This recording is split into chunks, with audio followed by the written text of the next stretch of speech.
Hello! What?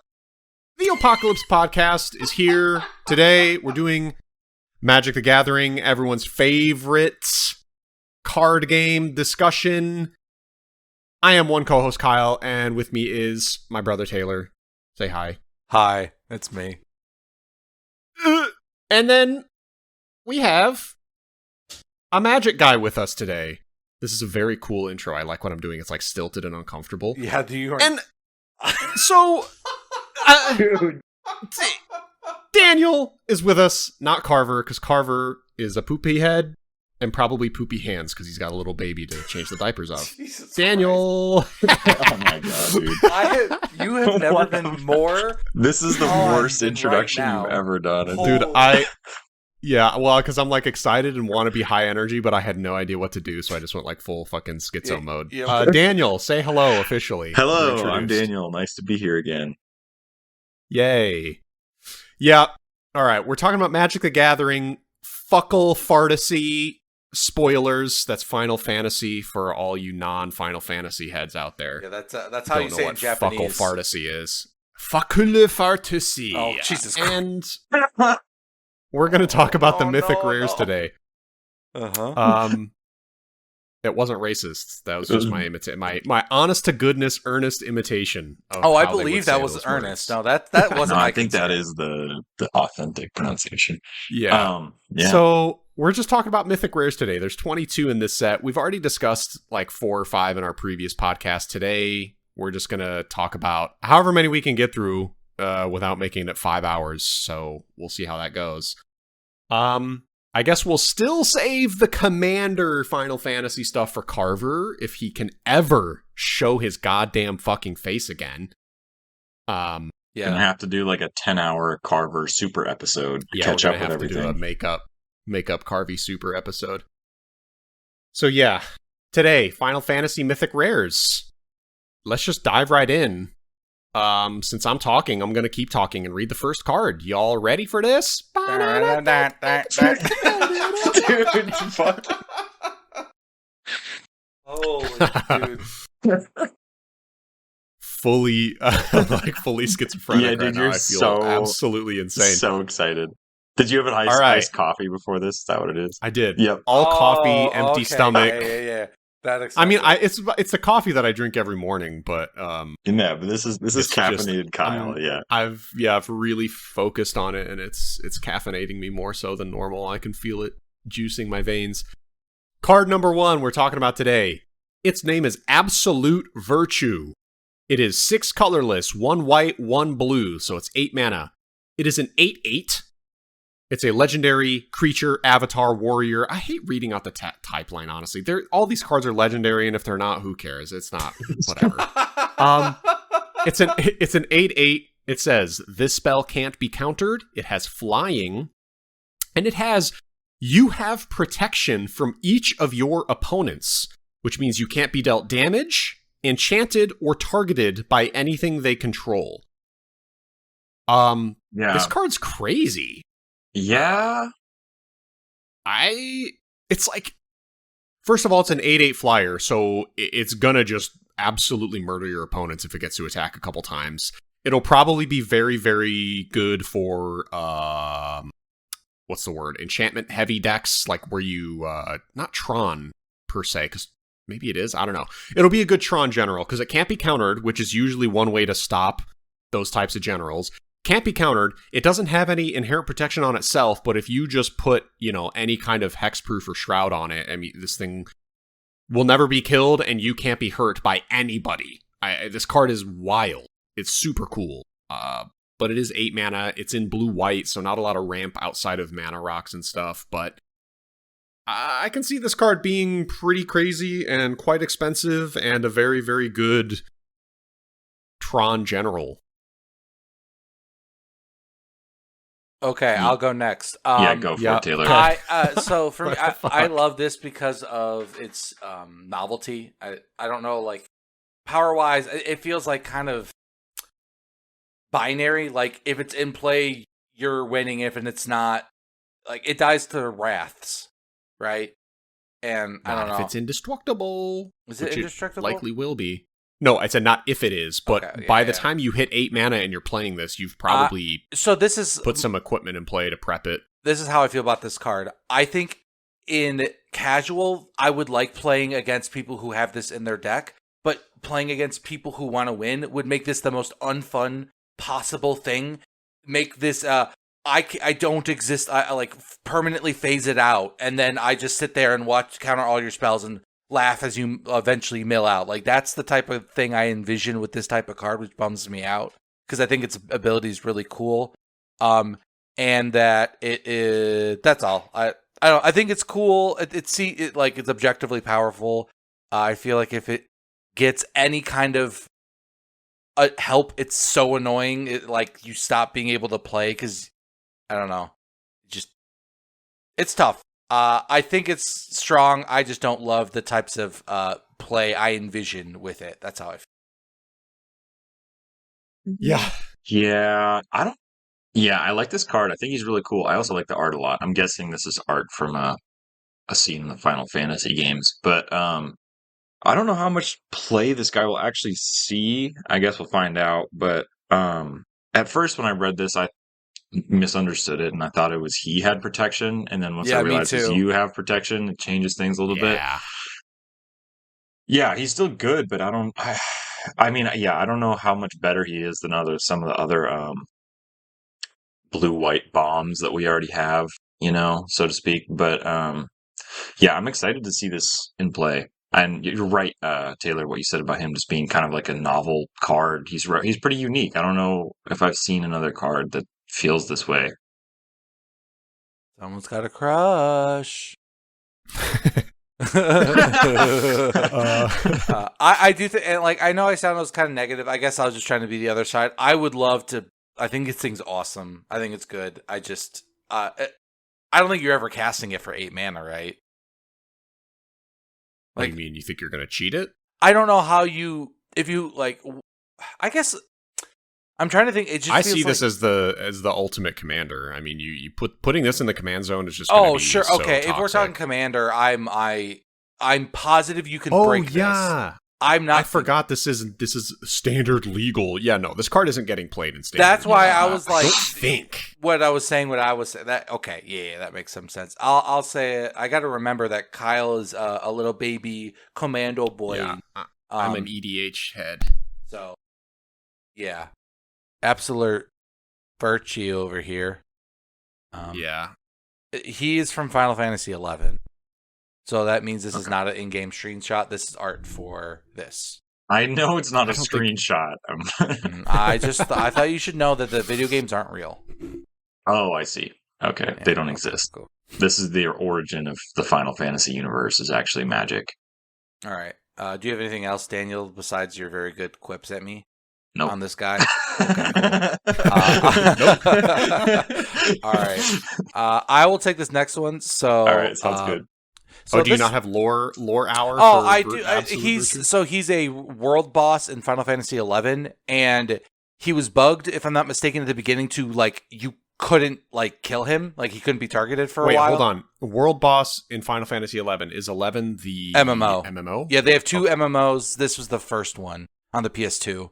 But it was like at the time like you needed like 100 people and parties were only like 20 and you just need a wave after wave of people to throw at it. But it turns out that like there was some bug that made him like unkillable or untargetable, and that is where like that kind of plays in is a little bit of how he went down. But yeah, he's supposed to be this like, so was that bug so infamous that's why they made him 100%? Oh, that's hilarious. It's kind of like hilarious. It's very if cool. You know about the World of Warcraft like blood plague incident. It's kind of like one of those things where the entire server was brought to its knees because of this thing. Like it was back in the day when the internet was slower, when people just like when something happened, we all paid attention instead of just like 2 seconds later moving on to the next thing. So yeah, that's all. Oh, that's cool. Mm-hmm. A bug worked into the card design.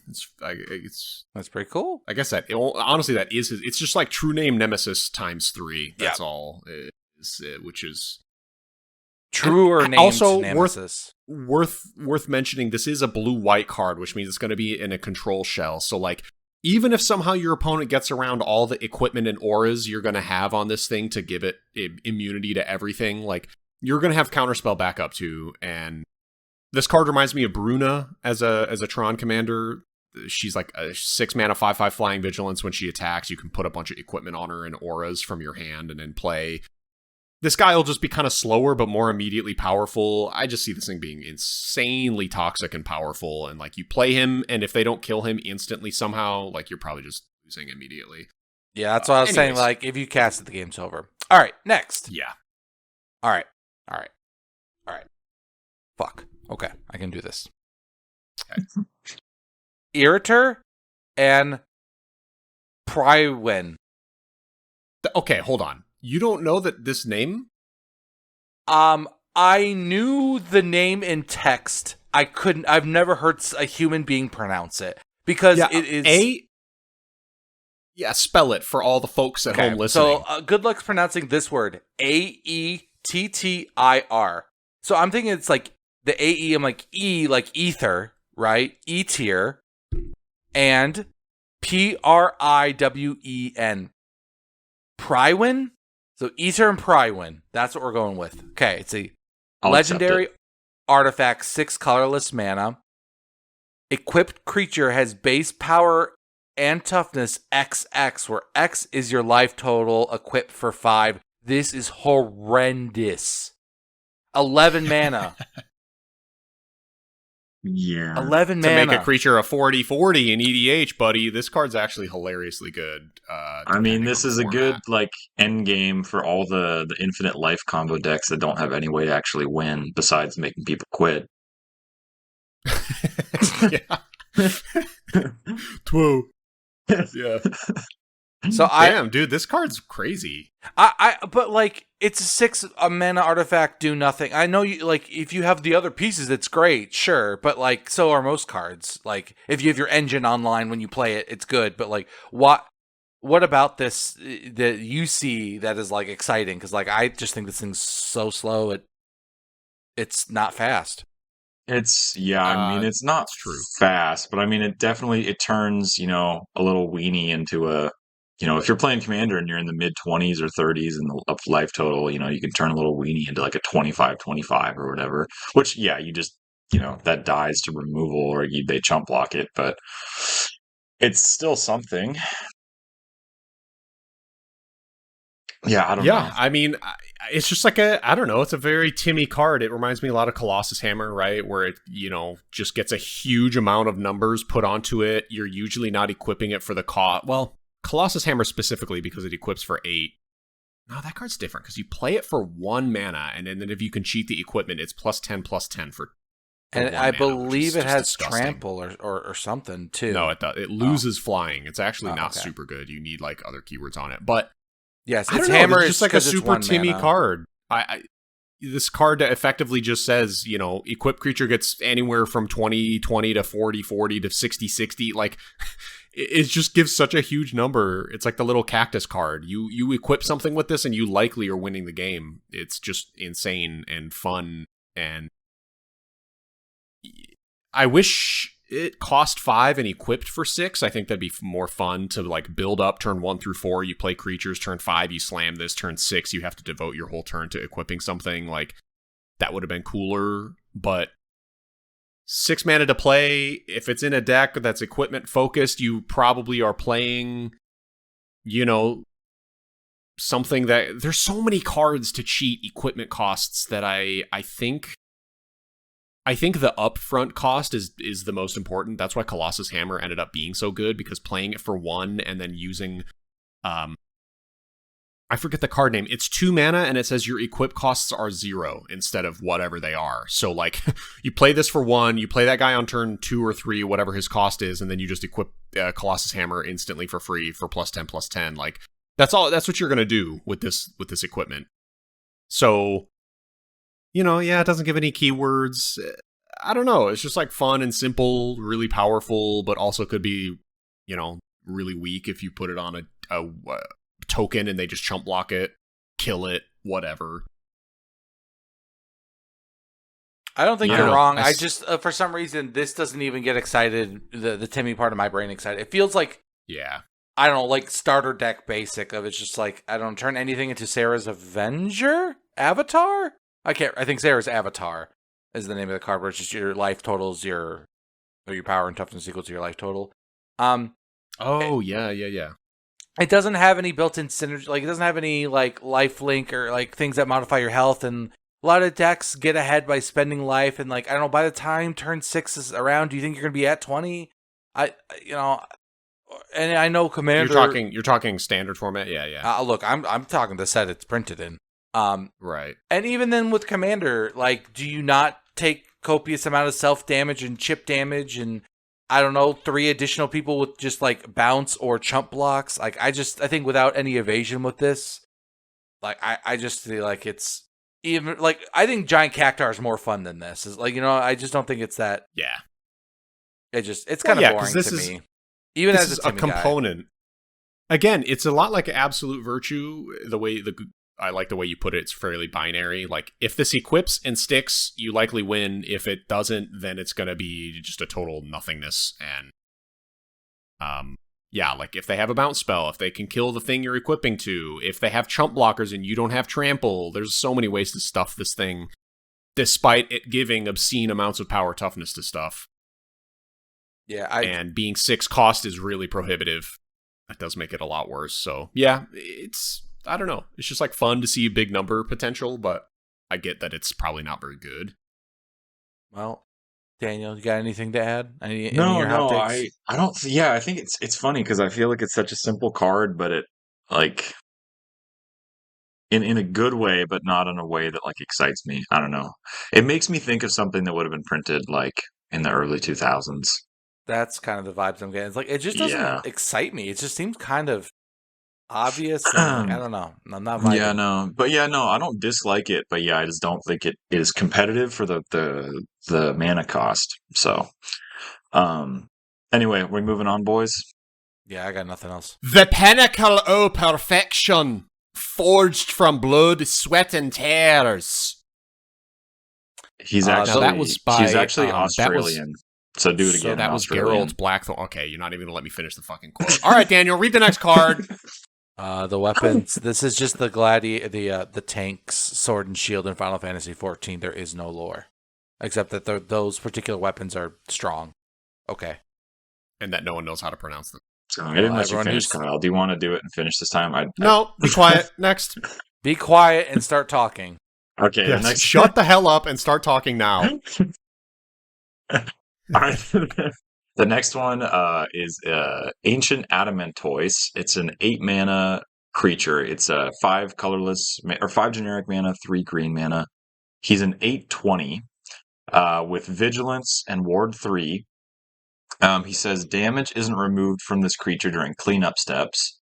All damage that would be dealt to you and other permanents you control is dealt to this creature instead. And when this creature dies, exile it and create 10 tapped treasure tokens. I like this guy a lot. What's up? I don't know these cards. Like, I'm reading them blind, so this is just my reaction. Oh, okay. Sorry, I thought you were laughing at something I did or something. Yeah, he's just crazy. Also, Ward 3. I don't know. I'm so used to seeing Ward 2 that Ward 3 just seems such like an extra slap in the face. But I dig this guy. He's just this big metal turtle. He's got the vigilance. He's got the Ward 3. I also don't know if I feel like I said his power and toughness, but maybe I forgot. He's an 8/20. Yeah, you did. Okay, you did. Oh my god, he is a big boy. Also, the art is sick. He's got these big metal tusks on him and shit. Oh my god, yeah. I don't know, for 8 mana. I don't know why you wouldn't. If you have an 8-drop in your deck, why wouldn't this be this guy? Because you're competing with something like Craterhoof Behemoth that's just going to win the game instantaneously. Fine. Yeah, you see. Fine. Who is literally the exact same cost. Yeah, I mean, that's criminal that this thing costs the same amount as a Craterhoof. Yeah, that's fair. They're just not even close. But in terms of design, I mean, yeah, this card's wild. I love it. It's just an extra 20 life pool. I love damage isn't removed during cleanup steps. That's the first time that's ever been printed on a card. I like seeing that a lot. Really, really cool playing with the rules like that. all damage that would be dealt to you and other permanents you control is dealt to this creature instead. Yeah, it's really just a now that I'm saying it out loud, how is this any different than something that just says, like, gain 20 life? I guess it protects your creatures, too. They can block, and you just still funnel the damage. They can attack and take hits. So you can still be active with them, and your creatures won't die. So it does protect them, at least in combat. That is a bit, makes it different than just gaining 20 life, but at the same time, I do think, if we were to make this derivative, it is similar to just gaining 20 life and 10 mana. In a way, it's cool, it's wild. All these different lines of text are very unique, but I don't think it makes it a good card. Okay, but wait. You're saying it's no different than if it was just like gain 20 life. But you also get 10 tap treasure tokens. So if it was 8 mana to gain 20 and create 10 tap treasure tokens, that would be busted. Exactly. That would be fucking busted, dude. Well, you'd have to commit the 8 mana to it up front. That's the thing. Like, the cards that give you mana back, you still have to commit the mana up front, and that's what makes them. No, I realize, but yeah, and this card, it's flavorful, it's fun, it tells a little story. You have to, like, it changes the nature of the game while it's in play. I do see this thing dying almost instantly, though. One combat step on turn 8 in a green deck, like, yeah. In terms of EDH, of course, in Standard, this is the most unplayable card we've read so far. But in EDH, at best case scenario, you're cheating this in, and it kind of can give you the earlier the better, of course, because things are weaker. But yeah, if you're playing this after ramping, maybe like on turn 6 or something, I just don't see this lasting more than a turn or two. That's fair. I think if you have 8 mana in a green stompy deck, there are just way, way, way better cards. Of course, I already named one, but there's many others that are just even better still. And yeah, this card's more fun and interesting than it is actually good in any usable way. Okay, well, let me throw this at you. You throw this in one of the what are they called? Like the Tree Folk decks that flip the power and toughness. He's very cool. He's a 20/20 vigilance. Yeah, with Ward. Yeah, no, that's a good point. You play him offensively. Obviously, then he's still the damage. The block. If he gets blocked, that damage still is going to stack on him. And you're right, he'll still die quickly. But I feel like playing him as an offensive piece would be really cool too in a deck that works for it. Yeah, maybe. Is this not just a reanimation target? Ooh. No, it's just not good enough. It doesn't do anything. Yeah. Well, first of all, if it dies, you exile it and create. Well, I mean, with the reanimation targets, you're milling or you're discarding. Usually, you're not necessarily like using them in combat and then going and then reanimating again. But I get what you're saying. Like a Sultai or an Abzan deck. There's just at 8 mana there's just too many better things you can do with this. I think Daniel actually hit the nail on the head. This card. It's not going in a green stompy deck. It's not going in a reanimator shell. It's going in the toughness matters type decks. Toughness matters types of decks. Wow, that's a lot of S's. What I'm trying to say is, Daniel, you're right. You're right. Yeah. It'd be cool to put it in the Tree Folk kind of decks. I feel like there's in the Doran decks. I feel like the Turtle Tribe has a few cards that have that sort of language, right? That the toughness matters stuff. Yes, they do. Yeah. Let me see. Arcades is Bant. Oh no, when a creature with Defender enters, this guy doesn't have Defender. When a creature you control with Defender assigns that. Okay, yeah, no, it wouldn't go in Arcades, unfortunately. I don't know. Yeah, okay. But still, yeah, there's definitely cards that play with toughness mattering, and this is a cool card. But I think you're right though. Yeah, if you play him otherwise, he just dies so fast. Like it's Anyway, on to the next one. Oh. What's up? Yep, it's me. Oh, Taylor, do you know the lore of Ancient Adamantoise? Yeah, he's the super boss on Final Fantasy 15, and he's like, I don't know if you can see any of the like human beings on the card art, but like a human being's as big as one bottom tooth, maybe, and that's the scale of it in the game. And it has a ridiculous health pool that like can basically pause and come back to, and that's the idea that the damage doesn't clean up is just like it's got some massive health pool. And when he Okay. dies, obviously drops the best gear in the game, so 10 treasure tokens. So 10 treasures. So it's kind of representing those super bosses, the harder than the boss of the game stuff. Okay. That's cool. Adamantoise Yeah, I like that. is also a reoccurring like mega monster in the franchise. Is like Yeah, I mean the picture gives a good scope of his size. He's like trying to bite this little spaceship that's flying in front of us, or airplane, whatever it is flying right in front of him, and he's trying to bite it. So it's like, you know, an entire airplane is just the size of his tooth. yeah, it's pretty crazy. Yeah, he's this huge guy. I like that. Okay, cool. Next up, we got the Buster Sword. It's an equipment. It's 3 to play. Equip cost is 2. It says, equipped creature gets +3/+2. Whenever equipped creature deals combat damage to a player, draw a card. Then you may cast a spell from your hand with mana value less than or equal to that damage without paying its mana cost. This is a good equipment card. Bussin' Sword is right. I preemptively said that. I knew Yeah. it was going to be fucking Bussin'. Bussin' Sword, aka the Goon Blade. Buster quotes goon sword. Buster the goon sword. Yeah, dude, this Buster gooning sword is very strong. +3/+2 is so much power. A lot of equipment at 3 cost, especially for a 2 equip, to give +3 power is there's not a lot. I know because I've tried to make a few. I guess maybe I'm thinking mostly in Pauper. Regular EDH, there's plenty of 3 power equipment, but +3 was always the threshold that felt like hard to hit. You could get plenty of +1, plenty of +2, but +3 power was like where shit started lacking. And this, I like this 3 to play, 2 to equip, +3 power. Deals damage, combat damage to a player, draw a card, then cast a spell from your hand with mana value less than or equal to that damage without paying its cost. I mean, that's really, really good. You're going to get to cast a card from your hand for free every time this hits. Guaranteed. You know, you put this on a 2-power creature, you're casting something with cost 5 or less, and you draw a card off of it. This is just really good. So something to consider, too, while you're evaluating this is we should actually look at Cloud Planet's Champion next afterwards. No, no, that's the bad one. The Cloud that we already Midgar read. Mercenary. I actually was going to mention that too. Yeah, because they play so well together.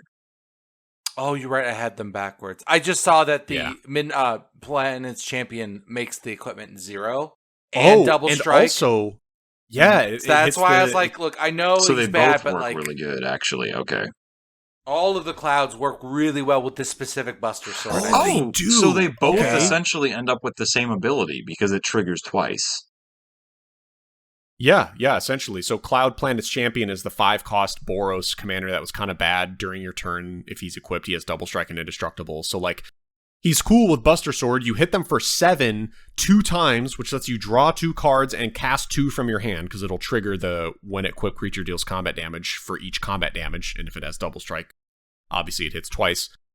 But the next card is Cloud Midgar Mercenary, which we haven't talked about yet. And Daniel, that would be your card to read. No, so why don't you skip ahead? It's Taylor up next, I think. Taylor would read Clive, and then you would read Cloud. So why don't you just read Cloud, okay. and then we'll I go see back what to you're saying. Taylor. Buster Sword, we know what it does, right? Like, it's good, it's simple, it's clean, it's pretty cheap. Yeah. It feels like So- it's also nice is that like it doesn't need as much as like Cloud pays off on this. Like this does seem good. Like I know 3 mana do nothing, but like just 2 mana +3/+2, you have to block this or bad shit's gonna happen. It feels like a really powerful, like the Sword of's level of power and like I agree. must answer. Yeah. Not as defensive. You can still target it, but I feel good about this equipment. But anyway, That's a great comparison. It is very similar to the, Sword of Ice and Fire, Sword of Light and Shadow. Same cost, same I believe equip cost. those do they? It's 3 to play. I'll double Sword check while of- you're talking. Yeah, 3 to play, 2 to equip. Okay, cool. Obviously the swords giving protection is really what makes them over the top, but this card is still, it's very similar to a sort of whatever. So anyways, Daniel, read Cloud. The next Cloud, so we can get an idea of why this is good. So Cloud Midgar Mercenary, he costs 2 white mana and he's a 2/1. And his text reads, when Cloud enters, search your library for an equipment card, reveal it, put it in your hand, then shuffle. So you can right away, you can search for Buster Sword. And then as long as Cloud is equipped, if an ability of Cloud or an equipment attached to it triggers, that ability triggers an additional time.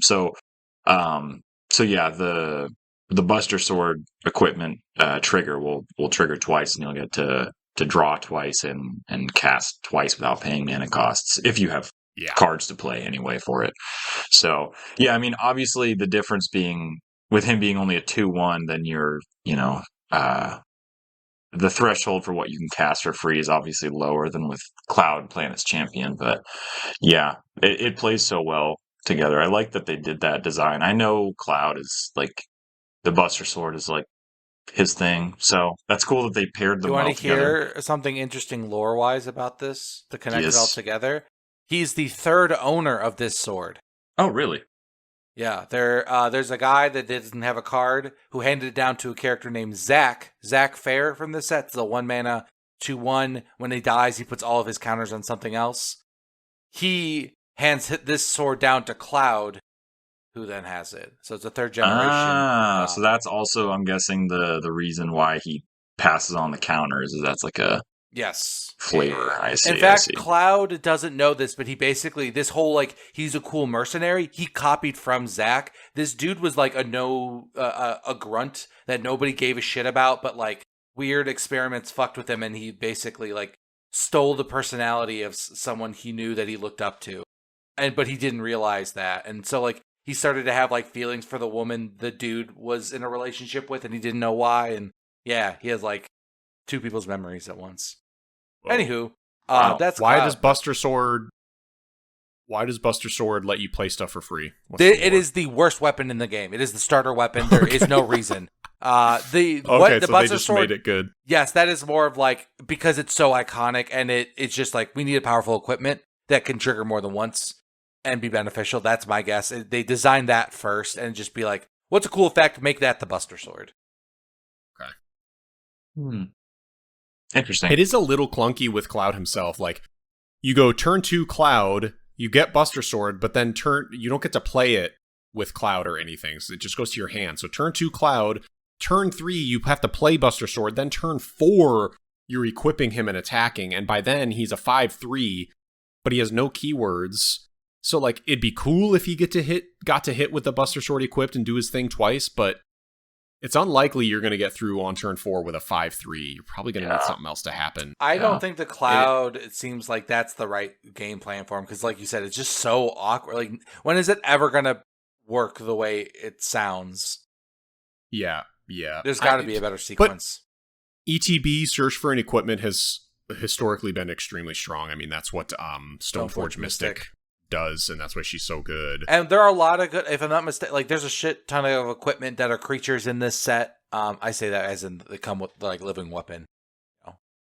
But there's just a lot of equipment payoff. I know they always try, but I'm always curious when they have like a set where they want to push it. Like, they're going to push a lot of the Cloud and like equipment stuff, I think. So I'm curious to see how what they do. Yeah, but like in isolation, I don't think Cloud is particularly good with Buster Sword. I think they work well together, but like as a game plan, they don't seem like they're supposed to. They do sequence well, but it's like that's not a sequence you want to take. It's not a winning sequence, and he has 1 toughness. He's not going to survive the 2-mana equip. They'll just deal 1 damage to any target creature. Yeah. He'll be good. He'll be good redundancy in Stoneforge Mystic decks, going to get things like, Batterskull. It's been a long time since I've kept up with Modern, but I know Stoneforge Mystic Batterskull was like the combo. Mostly because Stoneforge Mystic lets you play equipment from your hand for 2 mana, so you circumvent the super high equip cost or casting cost of Batterskull. Yeah. He might just be a redundancy as in those equipment decks to find something for 2 white mana, I don't know. Yeah. Well, I don't know, even then, you can't play it, so you get Batterskull on turn 2 with Cloud, but then you can't actually cast Batterskull until turn 5. Batterskull is also a living weapon, which is the whole point, that like it comes into play, it immediately is a creature that's equipped, that has good stats and power and keywords. I will say maybe Cloud isn't as good. Yeah, and I will say almost all the equipment in this set is a living weapon, except for a couple. So like, but I don't know if any of the living weapon stuff in this set is that particularly strong, so it doesn't actually matter. But all right, Taylor, read Clive. All right, next up, Clive, Ifrit's dominant. So he's 4 colorless. Buckle your seatbelts, guys, for this one. 4 colorless, 2 red. When Clive enters, you may discard your hand, then draw cards equal to your devotion to red. Love that they have a devotion to red reference in here. Yeah. And then 4 colorless, double red. Tap, exile him, and return him to the battlefield transformed. And then activate only as a sorcery. It's very important to hit that. Activate only as a sorcery. I can't believe I missed that that bit. Sorry, this window that I used to look at this card won't let me. But Ifrit, Warden of Inferno. It's a saga, a 9/9 saga creature. Holy, I don't think I appreciated that. Saga Chapter 1, Laugh. Ifrit fights up to 1 target enemy. Or target creature.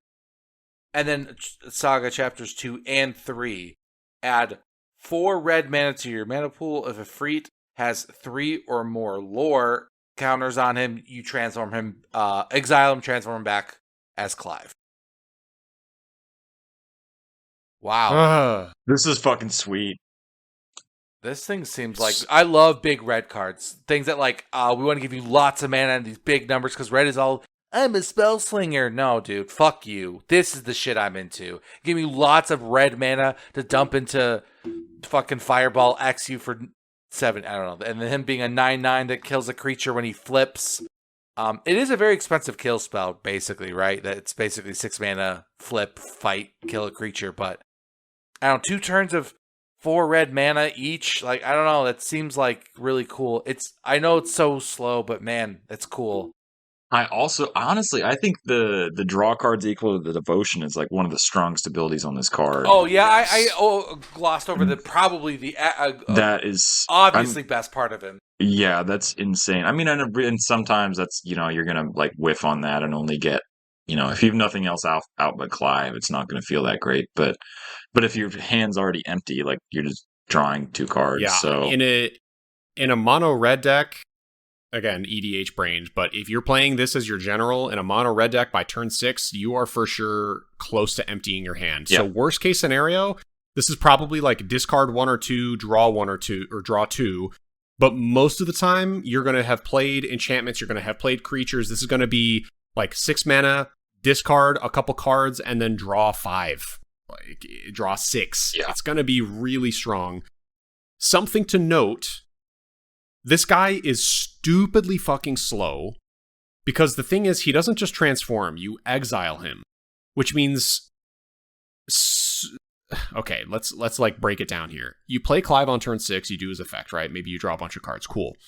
Turn 7, he's only a 5/5, which I don't know if we said, which means he doesn't actually have that great power toughness in terms of EDH for like attacking on turn 7, right? 5/5 just isn't usually going to cut it. So you likely aren't even going to be able to attack with him unless you're doing, effects or equipment. So you're probably just going to want to flip him right away. So turn 6, you play him, draw a bunch of cards. Turn 7, you exile him, return him transformed. This is only as a sorcery as well. He enters as a 9/9, and like Taylor said, it's kind of a kill spell. It fights another target creature, so you do get to kill something, but you don't get to attack because it's been exiled and then returned. So it's only entered the battlefield now. Then the next turn, you get Chapter 2, add the 4 mana. Then you get to attack with him. Now, Chapter 3 is main phase 1, and it says, if there are 3 or more lore counters on him, exile him, then return him to the battlefield. So what actually this means is Ifrit gets to attack 1 time. Yeah. Because he's entering play from exile. You can't attack when he enters. Turn 2, you can attack. Turn 3, on main phase 1, when you put the 3rd lore counter on him, he'll flip back into Clive. So he gets to fight something, then attack once, then he gets flipped back. So he's like strong, but he doesn't have keywords on the backside either. It's worth noting. So he is a 9/9. It's his most important part is probably going to be, just like fighting and guaranteeing a kill on almost anything. But yeah, he doesn't get to attack. He's not offensive. The fact that his front half, you can only transform him as a sorcery makes him really slow. I do like that Clive gets to then come back, discard your hand, draw a bunch of cards again as you build up your board some more. That's kind of cool. Yeah, so honestly, Kyle, the more you talk about it, I think it's like, I think my perception of this card has changed, but I think it's actually maybe better than I thought. Because think about red decks. That's always when you run out of fuel, right? Is like, turn 7, 8, 9, right? So you're right. This guy comes in, he's slow. He's not going to, when you play Clive, you can't attack with him. You're going to immediately want to flip him. So you flip him, and then you get to fight something, and then the next turn you can attack once with Ifrit, and then the next turn he's going to flip again. But then when he flips back to Clive, then you're going to draw more cards again, and it's going to go through this cycle of where you're just going to be every 2 or 3 turns you're fighting their biggest creature and eliminating their biggest threat, and then 2 turns later drawing cards to fuel yourself again. So right, he's a ton of value for sure. That's like so what he's not like a threat in himself, but I think he fixes the red problem of just running out of cards and running out of fuel. Oh, I just realized another thing that makes him actually insanely awesome. Okay, first of all, if you do have a ton of devotion and you're drawing a bunch of cards, obviously his backside giving you the 4 red mana on turn 8 really helps you cast the cards that you're drawing. But what's awesome is that on his 3rd lore counter, you get the 4 mana, you flip him back, but you've gotten the 4 mana, so you can use that 4 mana to activate Clive and flip him back over. Because you have to tap Oh, no, him. You can't, because he's summoning sickness. Yeah. Fuck me. Yeah. Okay, he sucks ass. I hate him. Bless America. You want to know something at the end of the day? I think this might be my favorite card I've read so far in terms of his backside flipping. The fact that, like, I didn't even think about when he flips back over, you're refilling your hand again. Yeah. But, like, the last step, giving you the mana to then help you fuel the cards you just drew. Where then, like, when he first comes into play, it draws you the cards to help you get him to the point where you can flip. And, like, I don't know, this one feels like this, like, endless loop that's really interesting and cool. I don't know, I'm like, this is my favorite card as a game piece on its own. I think is, like, if I had to, like, review them or, like, give them grades, this is my favorite one so far. It's really cool. Yeah. I will say that the engine that he is very cool. He feels like 3 or 4 cards put together. In red, I will also note there are tons of enchantments. Maybe not tons, but there's quite a few enchantments that give haste to things that enter. Yeah. So in theory, you could just flip him right back over and do the effect I was talking about if you can facilitate him gaining haste every turn. Which is kind of a cool effect. Add the 4 mana, he flips back over, you discard your hand, you draw a bunch of cards, you use that 4 mana plus just 2 more to flip him back, and now because it's turn probably like 9 or 10, you get to fight something again. You still have probably 8 mana left over even after flipping him and drawing a bunch of cards. So like you could do crazy shit later when you've built up your own board, and then his engine will become even more powerful.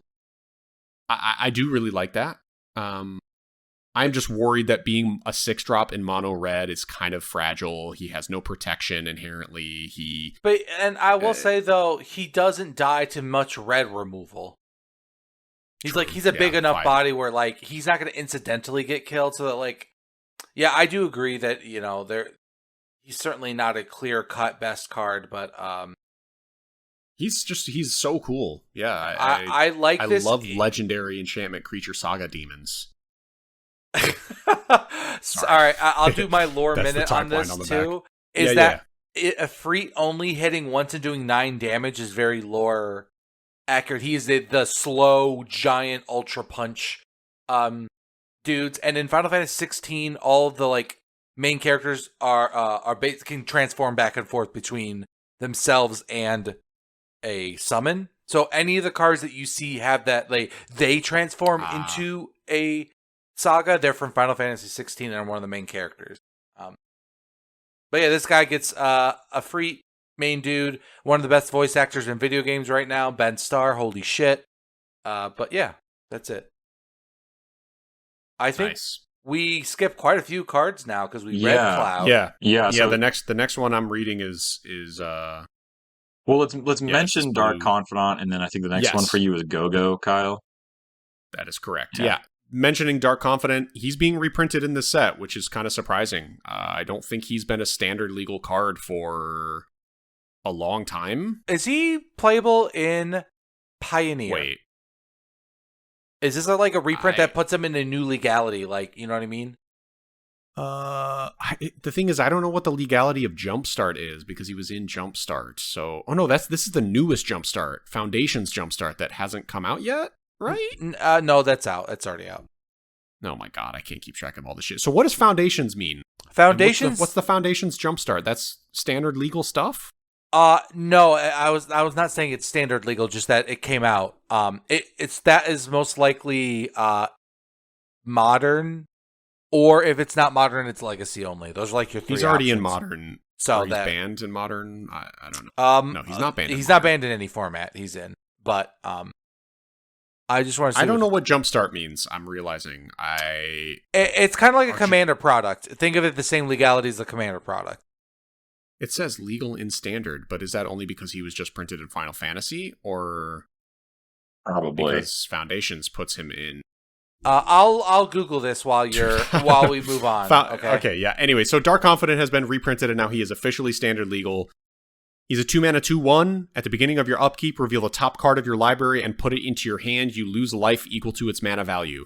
This card is a classic. It's a staple. It's extremely, extremely powerful. Really, really good card advantage. It's sort of fallen out of favor in the last few years because as cards become more expensive, there's more ways in terms of mana cost. There's like ways to cheat stuff. So like Dark Confidant can flip over a 6-drop and suddenly you take 6 damage and like you're just helping your opponent kill you. But at the same time, he's a 2-drop. So he comes down really early and starts giving you card advantage really fast. If you put him in a low to the ground kind of aggro deck or even mid-range, like you'll draw lands and take no damage, or you'll draw 2-drops and take a couple damage to draw that extra creature that you need to play to build your offense. Like, it's a really, really good card. So anyways, that's printed. We're skipping it though. Next card I'm reading is Go-Go, Master of Mimicry. He's 3 mana, 2 colorless, and a blue. He is a 2/4. His ability is XX, tap. Copy target activated or triggered ability you control X times. You may choose new targets for the copies. This ability can't be copied, and X cannot be 0. This card's bonkers. He is so fucking cool. I don't even know how to evaluate him. I mean, for 2 mana, tapping it's basically the what's that artifact? Strionic Resonator? Yes. Anyways, you guys talk while I look up what I'm trying to. Yeah, no, I mean, there's just so many potential uses for this that I don't even know how to evaluate it. Like, oh my god, yeah, even so 2 mana. It's a pan. Let me. Yeah, you can pay. I mean, yeah, you can pay 4 mana to copy an ability twice. So, I mean, depending on the other cards involved and what abilities you're working with, getting 3 copies of any activated or triggered ability is pretty fucking nuts. This guy is the craziest combo enabler I think ever. Yeah. And Strionic Resonator was indeed the card I was thinking of. It's 2 mana artifact, 2 tap, copy target triggered ability you control. So this is even more versatile. You can copy an activated or triggered ability, and it's X times. So while Strionic costs 2 no matter what, this guy's baseline is 2 mana to copy one thing one time, which is exactly what Strionic is. This card, I don't know. I just don't know what he's going to enable, but I know it's going to be like ludicrous. Especially being in the command zone. Just add another mono blue general to the huge pool of incredible generals there already are, but like this guy seems hilarious. I would love to see, what he copies at 10 mana, copying an ability 5 times. Like, I can't even think off the top of my head a triggered ability that would be really, really good to copy, but I'm sure there's plenty. Oh, what about the guy that takes control of your opponent's shit? Oh my gosh. Oh, fuck, dude. Yeah. That creature, I mean, he is 7 mana, so he's going to be like hard to... Agent of Treachery, that's what I was thinking of. When he enters the battlefield, gain control of target permanent. So if you have like, yeah, I mean, I could see an infinite mana combo ending with playing Agent of Treachery and then activating Go-Go and copying Agent of Treachery for your opponent's entire board, literally take control of every single permanent they control, and just like, that shit is so fun. Yeah, he's going to be a crazy good payoff for infinite mana. And in fact, he will probably enable infinite mana because of, this ability. I don't know. Like I said, I don't know how to evaluate it because activated and triggered abilities cover basically every single thing in the game, and being able to copy that X amount of times is just staggering. So this guy's bonkers. I have nothing to add other than it seems like even his stat line makes him a little resilient. That I can't imagine that he's just bad. Like, think about it, it's like a Panharmonicon that is like a little bit more modular in a weird way, because like it. Panharmonicon is, I will interrupt you and just say that's kind of a different card. It's not quite the same. Activated or triggered. Isn't that why? I guess what I'm saying Panharmonicon is when a permanent enters and triggers an ability, copy that trigger. Right. I'm shorthanding Panharmonicon for doubling triggers. Like that's what he does. Is that It lets you copy any number of triggers any number of times. So I can't imagine that he's not playable, because even like something that is as narrow as a Panharmonicon sees play in all different ways, and like I just think it's too fun. It's too enticing to a Magic player to not like want to do that.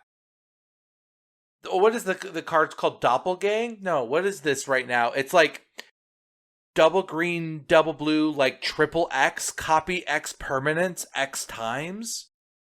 Oh shit. Stack that shit up. Yeah, and that's like standard legal, and that is playable. So like what I'm saying is like this thing's like a cheaper version of that. But anywho. Lore minute here, unless Daniel, do you want to add anything? Hit us up with that lore, baby. He's literally a mime, and his ability in combat is to copy the abilities of any other character that's on the field and can equip the equipment of any class. So it literally that's cool. does. He just copies abilities that other people do. So I think that's perfect. Nice. Do I get Kefka or does Daniel get Kefka? That was Kyle that did Go-Go, so you're next, Taylor. I get Kefka. Oh, I get the honor? Okay. Nice. Here we go. I get the Grix, baby. All right. Kefka, Court Mage, 2 colorless, blue, black, red, for a 4/5 human wizard legendary creature. When Kefka enters or attacks, each player discards a card. Then you draw a card for each card type among cards discarded this way. I wanted to emphasize card type. All right, 8 colorless mana. Each opponent sacrifices sacrifices a permanent of their choice, then transform Kefka, who becomes a 5/7 flying creature. Whenever an opponent loses life during your turn, you draw that many cards. Yep. Crazy. Yeah, this is cool. I like this card a lot. Enters or attacks, and for each card type. Sagas are 3 card types right now. They're right, or are they 2? No, they're only 2. And obviously, in like I feel like as in EDH, this thing's nuts. Yeah, this guy's. I can't even talk about how insane he is. I mean, he alone, as a 5/7 flyer, attacks, hits them for 5, and you draw 5. Yep. Yeah, but all of your cards that tap and do 1 damage, your pingers suddenly become tap, do a damage, draw a card. When your opponent loses life during your turn, you draw that. You can just fireball their face for 10 and draw 10 cards. Yeah, I don't think I've ever seen this guy's crazy. But I mean, that is colorless mana. It's even crazy you don't have to tap him. You can do that on the turn you play him. You can flip him if you have the mana. I know that's absurd, but like, good. I mean, during your turn, when an opponent loses life, Kyle cannot get past that this. many cards. It's so many cards, dude. It's so many cards. What I love this about it shit's is nuts. it's objectively too many cards, which is awesome. He already draws a bunch of cards on his face, too. He enters, everyone's going to discard cards. You're definitely drawing at least 2. Like, somebody's going to pitch a land. You'll probably pitch, like, an instant or a sorcery. Someone else does one other thing. You're drawing 3 cards off of him and discarding 1. Rules question here. When he would trigger, if you're playing by the rules, everyone discards simultaneously. You don't, like, you couldn't, like, see that's, like, oh. Correct. Yeah, you because pick the card to discard, yeah. and then it all goes to the graveyard at the same time. And then he, on the other hand, unlike Clive, you don't exile him and flip him. You just pay the cost and flip him. Of course, it is activate only as a sorcery again, but he stays in play. You don't have to worry about not being able to... So, in fact, Kefka enters, does his thing, then the next turn, maybe you have 8 mana by then, you activate him, all of your opponents sack a permanent, then he flips, and you immediately can attack with a 5/7 flyer and potentially draw 5 cards. Or more if you have equipment on him or whatever. Like, this guy, the versatility of this guy is going to be huge. Oh, yeah, he doesn't exile and transform. He just transforms. No, Jesus. he just turns into this guy. So, like, you can do Tron-style decks where you just load him up and swing and do tons of damage and draw cards. You could put him, I mean, he's in Grixis, so you're going to have a lot of pinging, life-draining options. There's going to be so many things you can do with this guy and just draw a billion cards. I'm trying to think if there's another card like him. I'm trying to read any card that says lose life, draw a card. I was going to ask if this is the only so time awesome. that's been written. Excuse me. I assume that that line of text, whenever someone loses life, you draw that many cards. I don't know if that's ever been printed in a standard set at least. There might be in some Commander fucking precon or whatever, but... Yeah, I'm trying to, I mean, I'm reading or skimming over some cards. I'm not really seeing any that let you draw cards at this level. Oh, there's like, never mind, there's 260 cards. This says lose life, draw a card. Not going to look that up anymore. Yeah, anyways, I don't know. I like this guy a lot. Kefka is crazy cool, strong. I like that he's a Grixis commander that isn't spell slinging obsessed. He's just kind of a big creature and value. Yeah, he's going to be an immediate, like, kill this now kind of threat. On top of the fact, too, that he costs 5, his flip is 8, so just for a few turns, he is a 4/5. I know we just said about Clive, like, as a 5/5, you likely can't attack, but I'm thinking now, like, in a 4-player game, there's probably somebody you can attack somewhat safely just to trigger his ability again, even if he gets chump blocks. Like, enters or attacks, you get to do the discard draw thing, so... I don't know. That alone is so much value because you're making everyone discard a card, but then you're drawing the cards. It's not like each opponent draws a card for the one they discarded. So, like, at most, he's making everybody discard 4. So he attacks, everyone discards 1, and then you draw at minimum 1. Let's say everyone discards a land, some, miraculous way. Everyone discards just 1 card type. Like, that's still a 4 for 0 because you have attacked, and then, yeah, I don't know, whatever. Could talk forever about this guy, I think, and how much value he generates. He generates a lot of value, guys. Didn't notice. Figure that out. Thank you for explaining it. I thought it was bad until you. Yeah, welcome. I don't have anything else to add. You've covered everything plus more. He's awesome. Looks really cool. Great. The fact art. it's enter really like and the an art. attack trigger. If it didn't have the enter trigger, this card would be like night and day in terms of, like, because it's just like the floor is so good. It's like even if they kill him immediately, Dude, he's going to be like Kyle, 5 mana, discard a card, draw 3. It's not bad. Is the bolus that enters and can transform? Enters, they discard a card and can transform into a planeswalker. Do you know that card for Magic Origin? Yeah, I remember. I think it's Nico Bolas the Ravager, but I can't remember if he's 4 mana or 5 mana. The 4 mana from M19. Okay, yeah, because I was like, this is just like that, but better because you get to draw a card. But I think for colorless mana, you lose flying and you can draw cards, and it hits everybody and has. Yeah, I mean, it's obviously not one to the same, but it reminds me of that card is all. Daniel. I haven't heard you say anything because Kyle. I- This was Kyle's masturbatory hour here. Yeah, Now that I'm no, I don't have much to say about Kefka. I feel like you guys have said it all. He's fucking good. Yeah, I don't know. Okay. I will say I really like the art. It's like anime style, but a lot of these other cards have just kind of cheesy. They look Yes, I honestly like agree. screenshots from a video game. Like they don't look good. But this, somebody really actually drew this, and it looks great. It looks like Akira. It reminds me of like that Yeah, quality of style and anime. It's all very precise. There's a lot of good detail and line work in this guy. He just looks kind of creepy with the clown makeup, sort of. He's very colorful. He's like a little disturbing. He's really cool. And then Yeah, the no, I backside is agree. also, it looks badass as hell. looks good in a Yeah. gold frame too. Yeah. My theory is that this is the only game that does not have like any close to modern 3D remake. There's one on the DS, and that's obviously you can't Okay. So like none of that even has the like a lot of the like especially like Cloud that looks just like how he looks in the video game remakes, and I feel like Yes. they are trying to emulate that look with no frame of reference. All they can do is kind of like the original drawings, which are just like shit done with artistry. So I feel like this is imitating a lot of the like kind of concept art for Kefka, but. This is voted What's as his probably lore? the number one villain of all time. If it's not Sephiroth, it's this guy. Wow, He I've has never heard almost his name. That's crazy. he has almost zero backstory. The Like the jokester. the Mr. premise Jokester.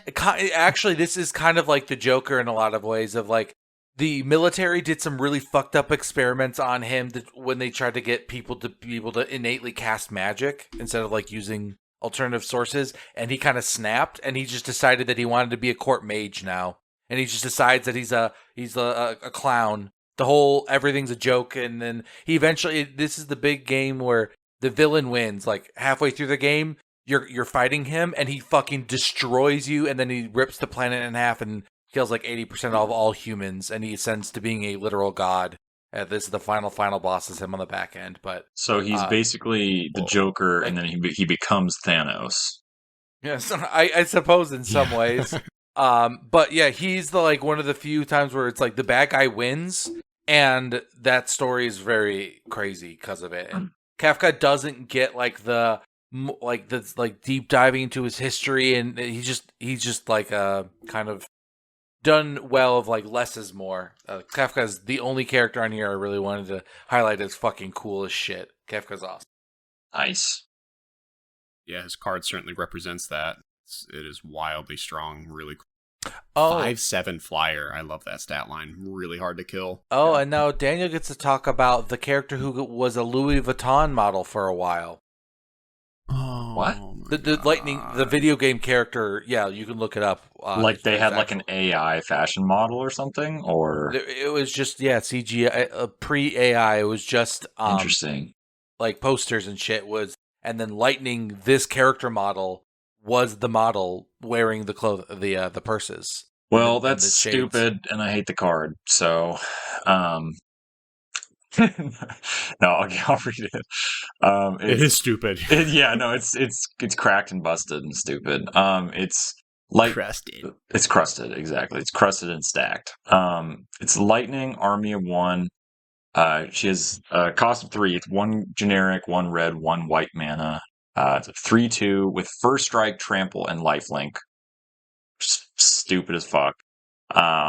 Stagger is the ability it has, which is whenever lightning deals combat damage to a player until your next turn, if a source would deal damage to that player or a permanent that player controls, it deals double that damage instead. So I mean that second ability is kind of interesting. I mean, yeah, I guess just post combat, if you're your lightning bolts or whatever deal double damage. Hold. I'm actually gonna clarify because it has First Strike. Any creature with not First Strike gets the bonus from her ability. Oh, interesting. You're right, which actually kind of does not correlate to her name, Army of One, but True. yeah, no, I mean this card's good. I don't know what else to say. She is like a 3-drop with First Strike, Trample, Lifelink. It's like a family, but it's also an army of one. Well, the Yeah, implication, exactly. the law. Okay, I almost fucking. That's it was from like- Arrested Development. I know what you were doing, but like Come on, you guys guys. are like, oh, this is kind of funny. How it's like her name is the Army of One is the like. Instead of needing 50 people to do the work of what Lightning does, she does an entire battalion's worth of work by herself. She's an army Right. of one unit, not I'm a lone wolf and I only work on my own. Just that she's that powerful. So I they should see. have had the word unit, army of one unit. Yes, Lightning exactly. Would have been A- way army clearer. And of like her one name who- is supposed to be like she strikes hard and fast and blows up everything at the location, and so the name Yeah, does. hard and fast and blows. I agree. Look, good, and- good for all of that. I was There's a waiting lot for of- that. Nuttin, but also what's insane is okay, sorry. This card is just very good at representing 13. It's crazy. Even her ability is very What? Okay, so she is extremely strong, no doubt about it. 3 mana, 3/2 with first strike, trample, and lifelink is an insane stat line and ability. and red keyword, white with all the soup. equipment Yeah. in this set too is Really also good. insane. I don't like that her triggered ability, she cannot use it herself. I think that kind of sucks. Like, she hits, and then until your next turn, your sources deal double damage, but like she's already, I mean, maybe that's sort of like the point of her is that she sets up everybody else to be successful, but I don't like that. Really, I feel like she should have had double strike, which would have been disgusting. Probably way too good, actually, now that I'm saying it out loud. Yeah, because like think about it, Kyle. Would a card that says 1 red white 3/2 first strike trample lifelink, no other text? How Yeah, like, what about it? How isn't that like why she's cracked? And then the other thing is just flavor text, like and she incidentally doubles weird damage. Like this card seems so pushed that I don't even understand why. Like, and it's in red white, which is the equipment thing, and like I don't know. This seems so insane to me, and maybe I'm just naive, but like I don't know. No, it's good. I mean, doubling your burn, yeah, you could just do straight up dumb shit like swing with her in combat to get her ability to trigger, and then main phase 2, dump your hand of burn spells and do 10 more damage. Yeah, she definitely has the potential. Obviously, yes, with equipment, Buster Sword type shit, like hitting for 6 first strike, trample, lifelink. Or in a token Draw deck where you a just go card. wide. Yeah, I mean, yeah, she is definitely really strong and will probably be an expensive and powerful card and make like Boros aggro really good.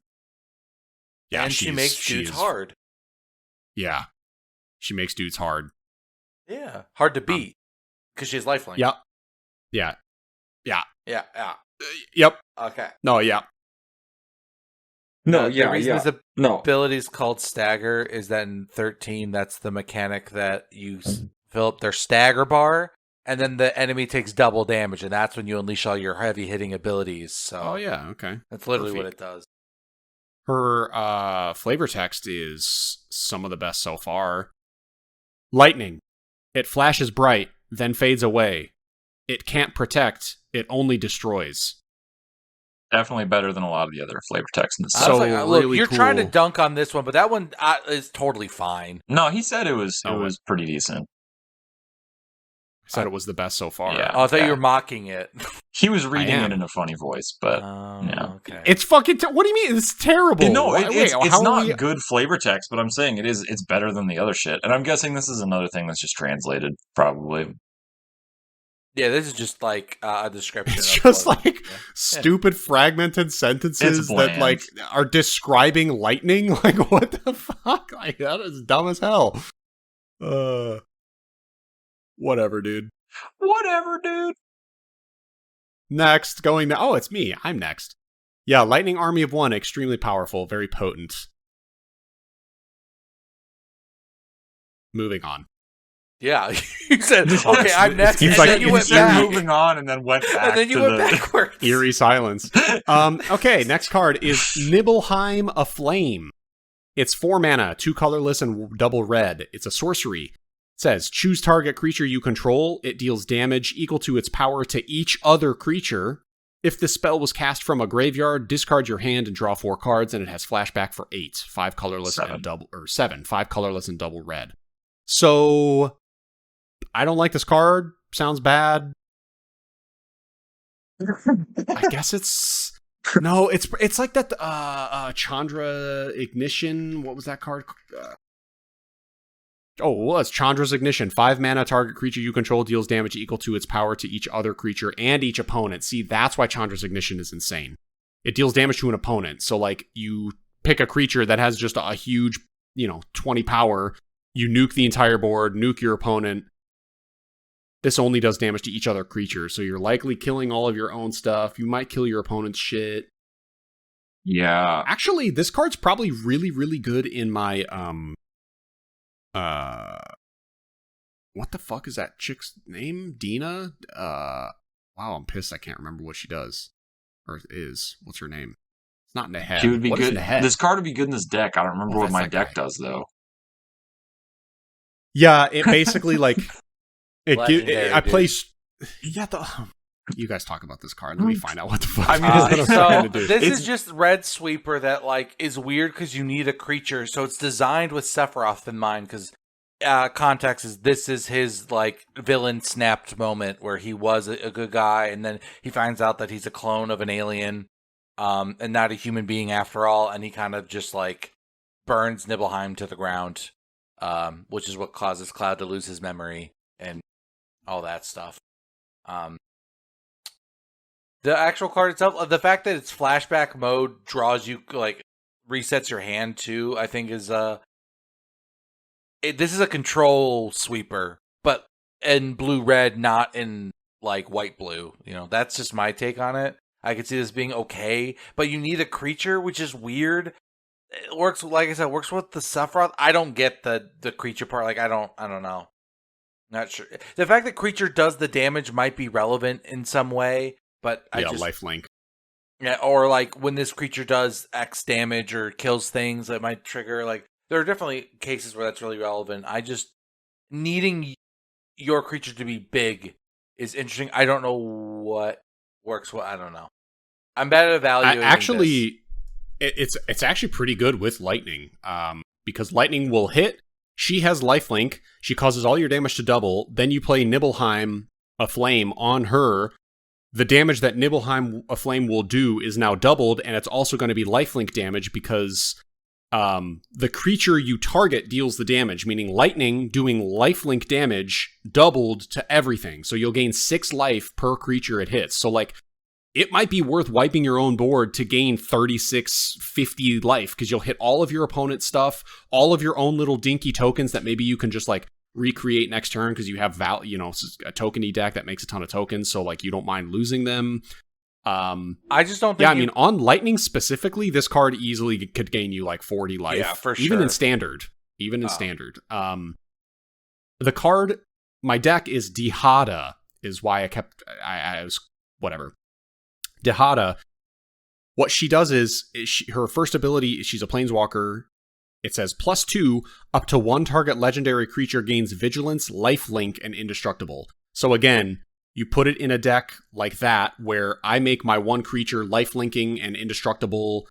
I pop Nibelheim Aflame on it and then just nuke the whole board in EDH with 4 players. Choosing a lifelinking indestructible creature that they like can't kill in response. I mean, again, that's like 60, 80, 100 life this thing will gain. I also have ways in Dihada to clone her +2 ability. So there's a bunch of cards in there that like copy triggered abilities and let it target other stuff. So there's games where I will use the +2 on Dihada on one creature and then it clones to the rest. So it will make them all vigilant, lifelink, indestructible. So now my Nibelheim Aflame hits all my own creatures, but none of them actually die. I still gain all the life because it's lifelink. Then I kill all your shit. Like, this card is cool. Because again, Chandra's Ignition is a similar card, and I actually play that card in Dihada because it's so strong with the lifelink stuff. But anyways, that's my spiel about Nibelheim Aflame. It's All right, Danster, what do you think? Any thoughts? Nothing from the Danster. God damn this dude. Nothing going on upstairs. Yeah, the gears are turning and nothing's coming out, man. No, yeah, it's like, I mean, it's just I agree with you, Kyle, that it plays really well with lightning. I think it's just kind of like a fight spell for the most part with flashback bonus of drawing cards, which same as like Clive's ability, what I mentioned, that like in a red deck, a lot of the time that's the biggest issue late game is not being able to draw any cards and fuel yourself. So that is definitely a nice ability. But yeah, if you don't have any creatures or you don't have any creatures that can deal enough damage to kill what you want to kill, it's just going to feel really shitty. So I just think it's Yeah. a control card, and I don't know. It's anywho.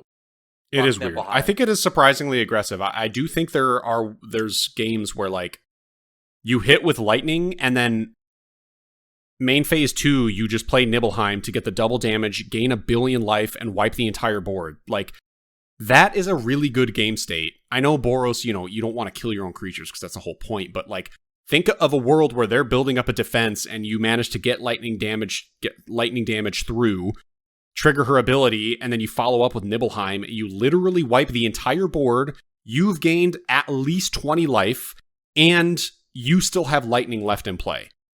Like that puts you in such an insanely good spot. Yeah, it's hard to come back from that if you're the opponent. Yeah. Yeah, I fully agree. Everything's going to take 6 damage, and you're gaining so much life. It's pretty cool. So it might be surprisingly useful even in aggressive decks. It'll probably be like a sideboard card, maybe for the mirror matchup, I would guess. But anyways, let's go next. Taylor Reed. Oh, okay. I get all the main It is villains Taylor, of the right? games, huh? Yeah. That's crazy that I get the villain of this follow-up game. All right, Sephiroth, Fabled Soldier. He is 2 colorless and a black. When Sephiroth enters or attacks, you may sacrifice another creature. If you do, draw a card.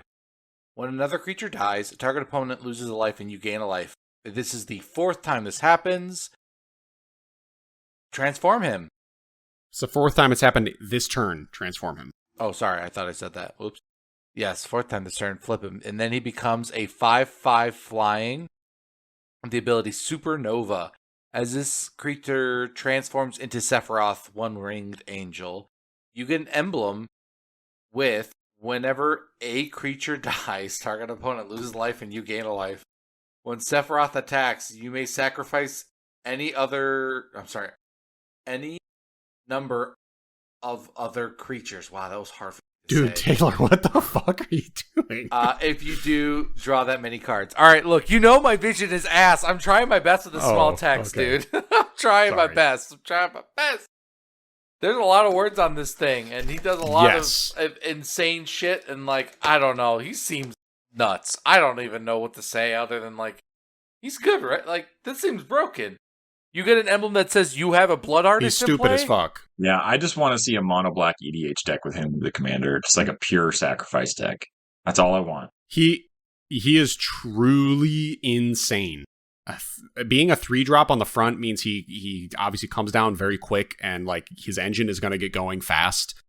When another creature dies, target opponent loses a life, you gain a life. If this is the 4th time this ability has resolved this turn, transform him. That's going to be so stupidly easy, considering like afterlife stuff, any kind of card that creates additional tokens when it dies or whatever. Like it's going to be really, really easy to fulfill that. I would wager you probably can do this on earliest turn 4 a lot of times. And then his backside is just is bonkers. Yeah, an emblem that is Blood Artist, but then also when he attacks, you may sack any number of other creatures and draw that many cards, and then they lose a life for each, you gain a life for each. I mean, this guy is crazy. And again, he flips into a 5/5 flyer, but he's a 3-drop on the front. So like he comes down really fast and his potential is huge. He flips into an absolute monster.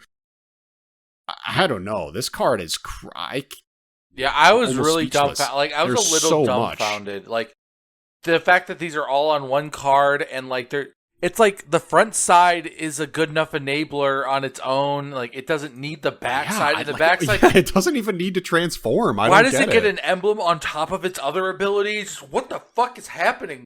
Someone calm down. Man, There's a demon I had in my Tesa deck that I believe it is. I think it's 1 black mana. You may sack any number of other target creatures you control, and then you draw X and gain X. It's kind of similar to this. That's immediately what it reminded me of. This guy triggers on attack, of course, but like being able to just sack your own board in one go with one thing is what makes sort of Death and Taxes decks so powerful. So this guy flips, gives you the emblem.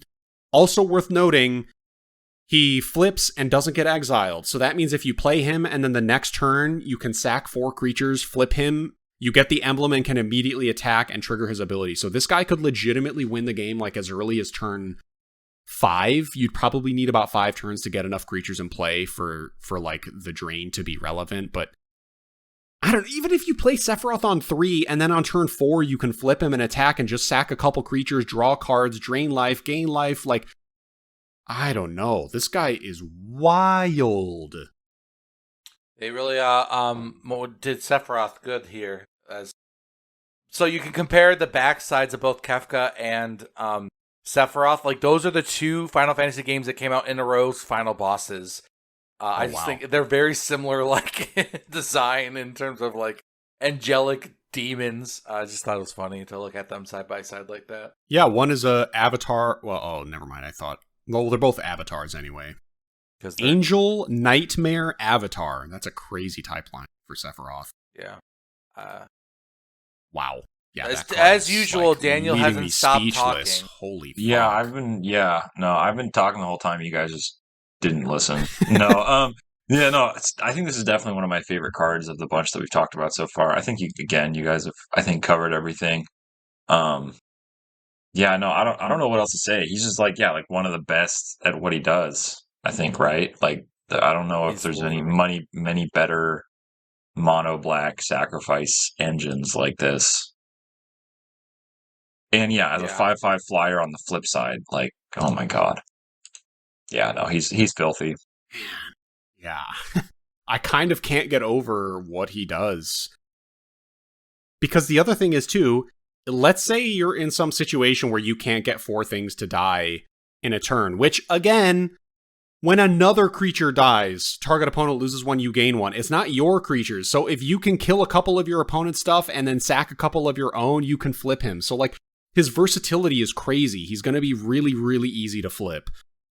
You know, you could just do a board wipe or some kind of spell that's like your opponent's creatures get -2/-2, and if you kill just a handful of tokens, you flip him from killing your opponent's stuff.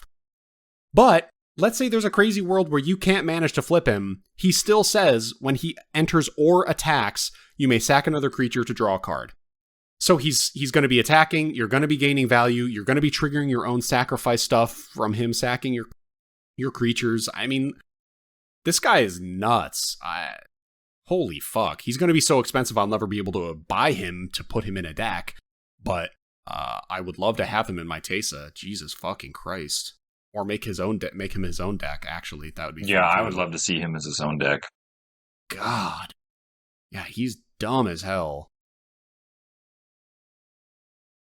All right, Daniel, go next. All right. You get to read a big one, a big boy. Yeah, this card, it's actually just a bigger card. They're printing it on a full-size sheet of paper. Swag, bringing that back. No, it's so this one is Summon Bahamut, I think is probably how it's pronounced. It's a 9 mana, 9 color, or 9 generic mana, 9/9 flyer. It is an enchantment creature, Saga Dragon. So I guess there's 3 Saga creatures, at least 3 mythic Saga creatures in this set. So it has 4 steps to the Saga. The first 2 are destroy up to 1 target non-land permanent. So that's fucking crazy. The third one is draw 2 cards. And then the fourth one is called Mega Flare. And it says this creature deals damage equal to the total mana value of other permanents you control to each opponent. What the fuck? Yeah, dude, this is fucking stupid. So I mean, this is Saga, so it says sacrifice after the 4th step, obviously. But yeah, so you get to attack twice with a 9/9 flyer. You get to destroy 2 target non-land permanents, and then draw 2 cards, and then nuke your opponent. Yeah, I Like, don't know how what? this thing doesn't win. I don't know What? how this doesn't win. Yeah, this has to win if it gets to chapter 4, like every time. They're taking 18 damage from him just attacking, and Yeah. then you also just go like, oh, deal damage equal to my devotion to all colors. Yeah.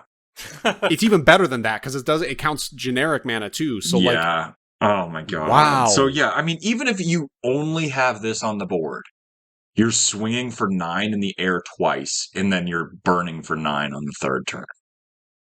No, it Or on the is fourth turn. other permanents. So yeah, he doesn't count you're himself, right. Okay. but So, okay. If he included It doesn't himself, matter. that But would yeah, be no, it nuts. doesn't matter. And in no scenario is he going to be your only guy on the board. But like, oh my god. he's yeah. And again, not again, but I guess if you just cast him, much like a lot of the Eldrazi, at the very, very least, you destroy a target non-land permanent, Yep. and then they might have to burn an instant speed kill spell to get rid of this guy, so you 2 for 1. Yep. Like, he's always going to get value. Yep. Always. That's why Meteor Golem was so strong, right? Like, except Meteor Golem was just a 3/3. This guy's a fucking 9/9 flyer on the back end of destroying 2 things, drawing 2 cards, and dealing approximately 7 trillion damage. This guy's dumb. And I will say, I don't know how relevant it even is, but him being a dragon, with all the dragons in standard right now makes him even more buffed, in the standard world. Yeah, so true. I don't. Aren't there cards that cheat out dragons? There Yes, are. the Dragon Omniscience card. Yep. Oh my god, yeah, you get to play this guy Yep. for free. Yep. Oh, dude, that's going to be a wicked And I fucking will sequence. say this is also not even a legendary. Wow. Okay. What the fuck? What the fuck? Didn't even consider that. Yeah, I was like, I don't think Holy we've talked about shit. that yet. Yeah, this card's This card is stupid. hilarious. I love that it costs 9 mana, right? It feels good for a 9 mana card. It feels a lot like I mentioned it before, an Eldrazi. I think an Eldrazi's a good comparison. Yeah. He just does so much, but he costs so much, so it's worth it. And he does kill himself eventually, but again, yeah, taking 18 damage and dealing a bunch more is, yeah. Kyle, Wow. I never thought of it this way, but I bet you in the future they bring Eldrazi back, they might retool this technology for it. Because, like, when it makes sense, like, these Eldritch beings appear in, have temporal destruction, and then disappear, like, I feel like they're going to use that. That's a good point. I don't know. Just a random thought. No, that's a... They might... I don't know, the Saga creature thing, I don't know what the reasoning is for them developing this. It would be very fitting on an Eldrazi, but I think at this point they've made enough Eldrazi that they wouldn't shift them into this format, because I think the Saga creature thing is more specific to some kind of lore or storytelling thing they're trying to emphasize, right? Like, Yeah, that's what how other it feels Saga to me. It's like No, it's- so let me rephrase this, Kyle. They wouldn't be like maybe Saga like this same way, but you know how there's Omens and Adventures. They're like the same like rule set and like card frame, but they're not literally. Yeah, sure. That's like they would call it something else and it would function slightly differently. But this idea of that it both being a creature and a temporary thing that does enchantment like ticking effects that are really devastating. Like I think the idea that this being a 9/9 flyer that is also blowing up the board, but then only can stay for 4 turns. It doesn't last forever the way that Eldrazi's do now. Because I'm only thinking of like the Emmercools when I'm describing this. By the way, I'm not thinking of like the It That Betrays and stuff like that. yeah. Man, these cards, all these cool cards, though, they're gonna be so fucking expensive. I'm looking at them all now. I mean, the set isn't out, or is the set out? It is the pre-release, No, or this weekend is the pre-release. Yeah, it's Okay. close. Yeah, I mean, these cards are all $20, $30, $40. Like, Bahamut is $20. Sephiroth is $37. Like, Clive is $2. I mean, Go look up come Go-Go. on. I want to say How do you Go-Go's got afford hype. that? Go-Go is $3.70. Nice, okay. But the fact the set's more expensive is already going to put the singles market, especially this weekend. The prices are going to stabilize, I'm sure, but right now is probably the the worst time to be like, I'm going to buy my singles right now. Oh yeah, you never buy them in the first week. You always wait. Lightning is $10, yeah, because she's going to be a staple 3 of 4 of in Boros aggro deck. For sure. Her text box is just disgusting for that type of deck. Well, we'll wrap up Bahamut here. This is the Final Fantasy X version. Bahamut is the king of the dragons in the Final Fantasy story lore. The design in this one is so fucking sick. He's a dragon that stands up and his arms are just crossed, and he never walks. He just levitates and moves forward. Anyway, he's he's the strongest story summon you get. So this is just a really good representation of him being insanely powerful. I'm in love with this card. I wish I could. I just can't ever justify buying a card that costs over $5, but I'd love to put him in a reanimator deck. Holy shit. Him and Cedrus would be Imagine me unearthing this guy for 3. Get fucked, Jesus. Kyle. I mean, I guess I wouldn't get all of his counters, so maybe that's not the best. It's still okay. It's a 9/9 enter, flyer. destroy, that attack as a 9/9 flyer. Yeah, and it vindicates. Okay. Yeah. What a cool card. I love that. I guess I really am a Timmy at heart. Just the big, powerful cards always get me excited. Get my but you're not. I can't believe that this thing 2-for-1s every turn for 3 turns and attacks for 9 every. It's just sorry, it doesn't 2-for-1. Yeah, I mean, if it completes the saga, it's a 4-for-1 that probably just kills your opponent. So the value doesn't even matter because they're just gonna fucking die. It doesn't need to be a creature, I think, to even be playable. No. Because I mean, if you're getting to turn 9, that means you and your opponent, I feel are usually at a bit of a stalemate, right? Or this is actually that's true. So then it doesn't go off until turn 12. Yeah, so it's turn 9. You and your opponent both got some big stuff, and then 2 turns in a row, you just eliminate their biggest threats as long as they aren't hexproof, and then you get 2 more cards, fill yourself up to pull yourself even further ahead, and then if they're still alive, you just nuke them to the face. It's oh my god. Yeah, this card is so much like Eldrazi, where you just play it. I mean, it's kind of worse, because Eldrazi usually, you play them, they're devastating, and then the next turn, you likely win the game. This guy will take multiple turns to win, but yeah, even still, you play him and kill something, then the next turn when he can attack, you kill the other thing, swing for 9. So you've destroyed their 2 highest value permanents, non-land permanents, and dealt them 9 damage. I mean, they're for sure just dying, but... Yeah, this guy wins the game on turn 12, which is a very long time, so it's fitting that he's this powerful. Yeah. Because that's very, very late. Damn, I love that card. And he's colorless, too. Love that. Yep. I love the colorless cards that do this crazy shit. It's so cool. So, I'm going to read the next card. Not a colorless card this time. It is Summon Knights of the Round Table. It is 8 mana, 6 colorless, double white. It is also a enchantment creature saga. It has 5 chapters. The first 4 chapters are create 3 2/2 white knight creature tokens. Wow, okay. And then his last chapter 5 is other creatures you control get +2/+2 until end of turn. Put an indestructible counter on each of them. And this saga itself is a 3/3 indestructible. Yeah. Holy titties. Yep. Yup. Yeah, no, I think this is in the same vein as the one we just talked about, Bahamut. That it's expensive in it, and I think the cost fits it. 8 mana, you get a 3/3 indestructible, and then you're going to get 4 turns in a row. You get 3 2/2s, and if you survive through that, then you get them all indestructible and buff them for a big combat. Oh my god. You get 12 2/2s. I am surprised the knights don't have vigilance. In the last, however many years, anytime something creates a 2/2 knight token, it's almost always had vigilance. Yeah, I think because that would just been too good. I guess they thought that was just too much. Yeah, because then... this is it's an 8 mana saga, and it's a 3/3 indestructible. So if you're playing this on turn 8, this being indestructible is the only good part about it. Being a 3/3 is pretty worthless. Yeah. Making 3 2/2 knights is also going to be not great for 8 mana. I guess you're getting... 8 mana, you're getting 2, 4, 6, 7, 8. I guess you're getting 9 power and toughness worth for 8 mana. So that is good. That's nothing to sneeze at. Yeah, I don't know. I don't like it nearly as much as Bahamut, but it's certainly strong-ish. I actually don't know if it's strong. It seems too slow for a It's a card that's at the payoff for a token deck, but it doesn't win the game necessarily. It does make your board hard to kill.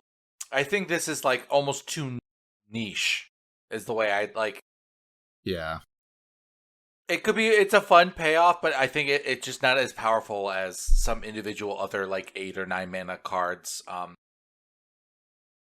Yeah, it just strikes me as a turn 12 payoff being your board gets +2/+2 and indestructible just doesn't strike me as being strong enough. I mean, it does help that it makes that indestructibility is permanent rather than until end of turn. It's not just like a swing with an indestructible board. Yeah, but again, it's turn 12. Yeah, you're right. You're right. You want the game to be ending here. Bahamut does that. Kills your shit, draws cards, ends the game.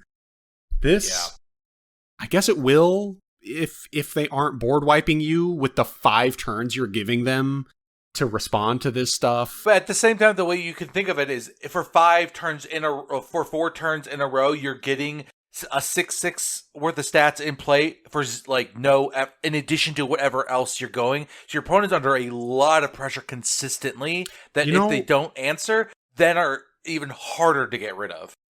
It is also itself indestructible, which I'm thinking of it in terms of creature, but like it is a saga that just keeps going up, so they can't actually kill this saga.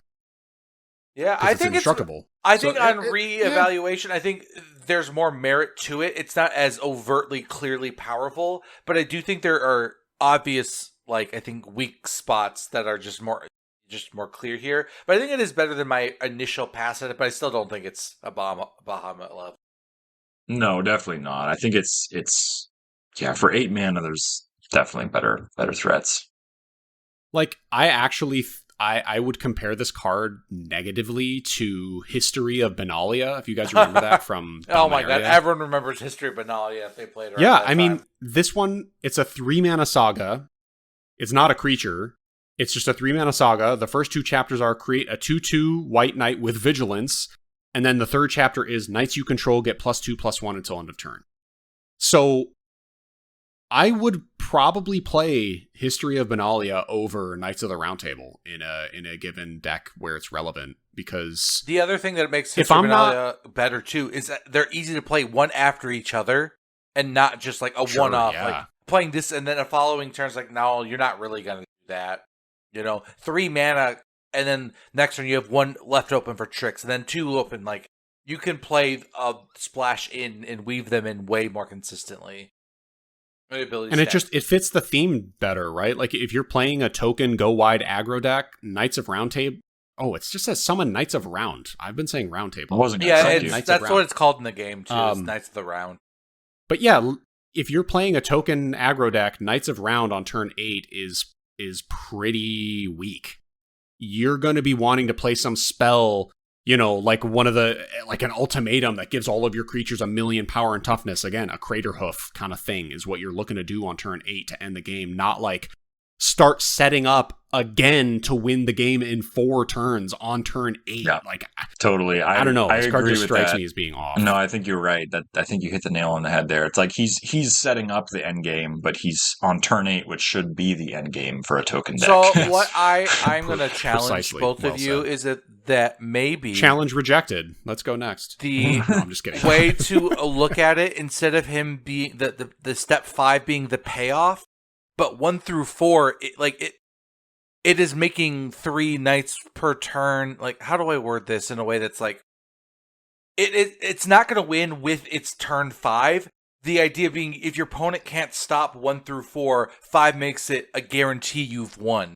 Like, this idea that, like, if 3 2/2s every turn for 4 turns, in addition to what you're doing, like, I think they're trying to overwhelm you with numbers. I don't know. I'm trying to think, like, to play devil's advocate of, like, what's the way to look at this card? Is like, I don't know if it does any the way that like the last chapter is what wins you the game. Is like, I don't think that step 5 is like a Crater Hoof Behemoth type of payoff. That's why I'm trying to think of it. Maybe not think of it that way. It's like okay, yeah. The way you can look at it, I think what you're trying to say is, and what I will say, Crater Hoof Behemoth ends the game when you've already set up. This guy can be played on the back of, like, maybe getting board wiped. Yeah. Yeah. This guy is its own setup and win condition over Yeah. time. Yeah. Whereas, yes, typically a token deck, you got to play a bunch of cards, do a bunch of shit to get your engine going, then you slam a card or do a big thing, then end the game with all your tokens. This guy's like, oh, it's turn 8, I just had my board wiped with some, mass exile effect.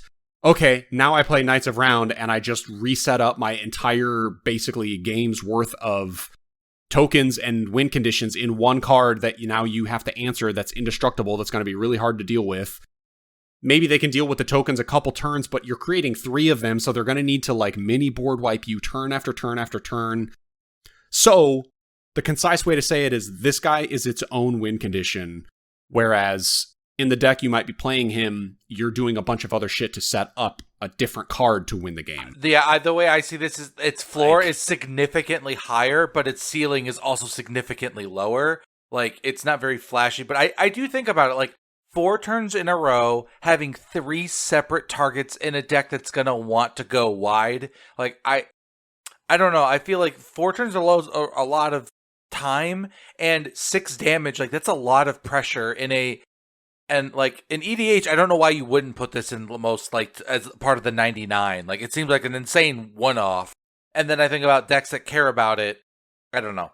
That's how I for some reason, I really like this card now that I see. I don't know. I do know. I what agree you're that saying. it's not very good. I agree. Yeah, with I just you still guys. think it's too slow. I There's a world where you cheat this out early, and it's insane, right? The earlier this comes down, the better. Whereas something like Craterhoof Behemoth is inversed; it's better later.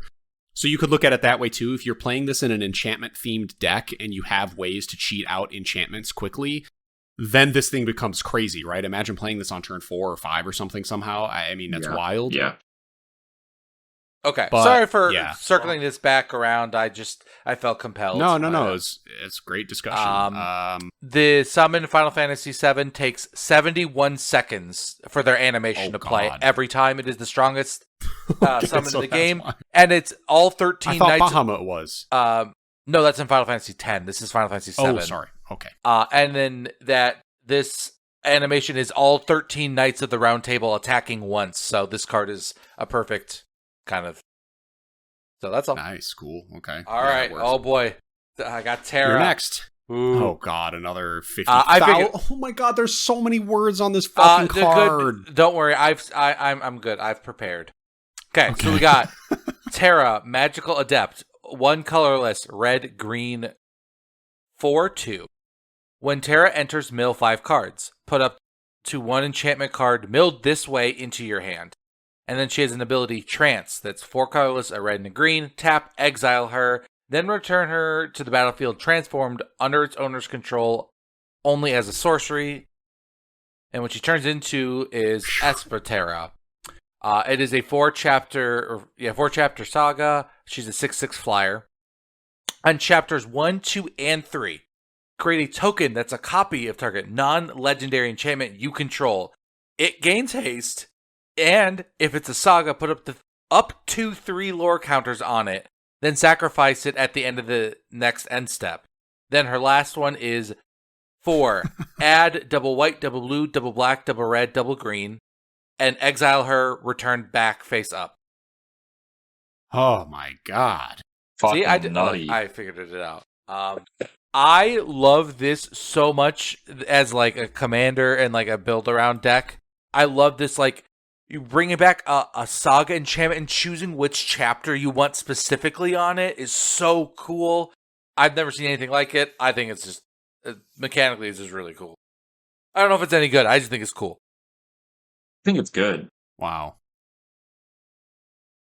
Holy Toledo's, that's so much to process and think. It feels like a better version of Clive, I'm sorry to say. I'm really pissed off, dude. Are you kidding me? Jeez. Yeah, I'm...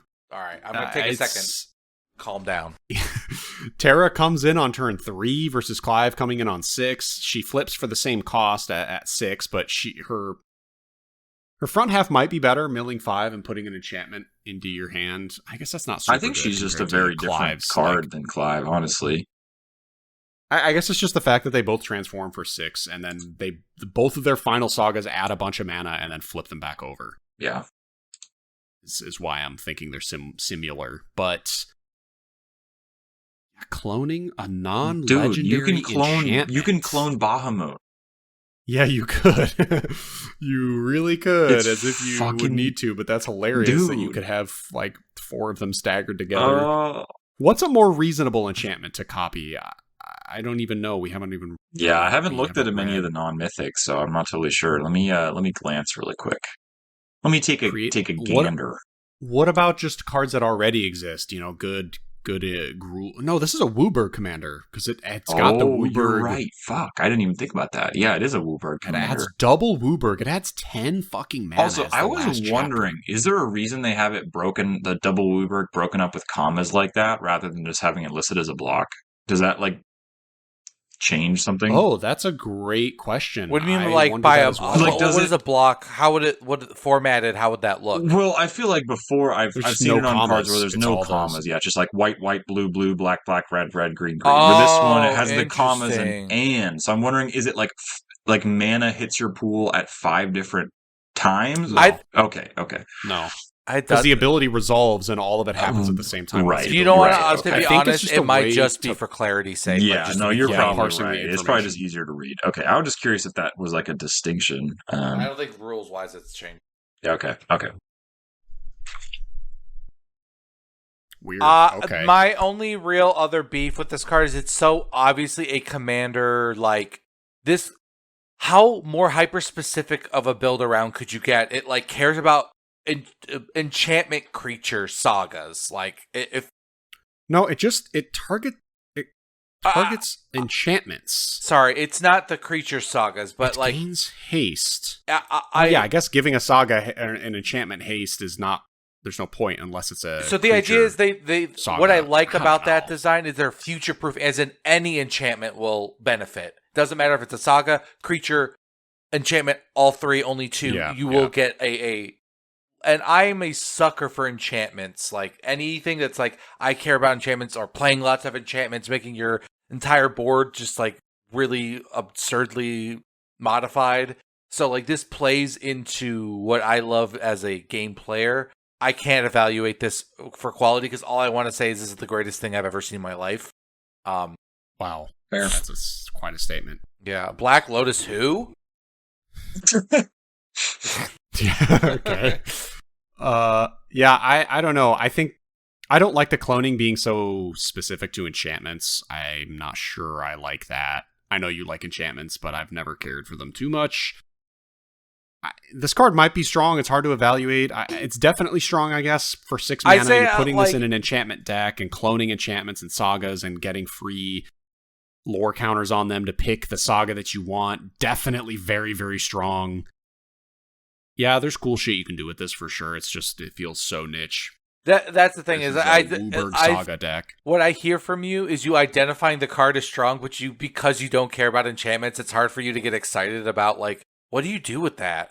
Like if it's imagine the only thing that changed is an artifact. How insane would like your brain? I think could probably. Yeah, I would love that more. You could like immediately piece together that puzzle, but I think if like you can't figure out you don't use those puzzle pieces, so there's like it's hard to like imagine this being that good because like what does that look like? And I think about green red, there are a lot of really good creature based. It is. It's Wooburg again. You Oh, don't need to Wooburg, be I'm green such red. a It's Wooburg. ding Yeah, dong. any color, which And- makes it. It does make it great. It makes it for sure a really good saga general. Are there that many good enchantments in all 5 of the colors? I don't think there's enough. No, it would probably Okay. be like tricolor, but splashing Taylor's Wooburg. he's being sarcastic because he's asking if there are enough good enchantments in the entire game. Oh, I'm saying yes. Sorry, I misunderstood. I thought you Could you find enough in all 5 No, colors? sorry. I thought you were saying like, are there Like, it's enchantments worth no. playing in all 5 colors, like for that deck? I just misunderstood you, I guess. Yeah, no, I was trying to. I'm glad Kyle's able. It's Yeah. so hard how often am I hyper specifically sarcastic that only Yeah. you, Kyle, can. You've always understood when I'm being sarcastic, and I don't know how you. Well, blows. It's fucked up. Is it? I think that other people should get that, and they never do. And they just think I'm a fucking moron half the time. Yeah, I have the same shit happen to me all the time. So, anywho, yeah, I Daniel. will. Yeah. Oh yeah, lore. The last thing is that Terra is Final Fantasy VI. She what they literally do is they find out that she's half a summon. She's like got that blood in her, and they literally enslave her with a collar that like mind controls her, and she does like war crimes. Oh god. So then, like when she breaks that free of the control, that's where she like goes to try to liberate all of the summons from their, because there's all like that's how the people use magic in that world, the Kefka world. So she goes to liberate all the summons from their chains, which is why she resurrects them and copies them and gives them haste. And, yeah, that's so thematic, and then Yeah. like lets them do what they want to do, and with the number of saga counters. Oh, that's cool. and then Thematic, she's all I like five that. colors because she can talk to. She's kind of more or less the queen of the summons. So in that game, she's the only character who can summon. So yeah, she's awesome. Good representation. Dope. All right, Daniel. Cool. All right, so the next one is a little bit simpler. It's Traveling Chocobo. He's 3 mana, 2 generic mana, and 1 green. A 3/2 creature. It reads, you may look at the top card of your library anytime. You may play lands and cast bird spells from the top of your library. If a land or bird you control entering the battlefield causes a triggered ability of a permanent you control to trigger, that ability triggers an additional time. That was a little redundant, I feel like, but I feel like this is almost a reprint.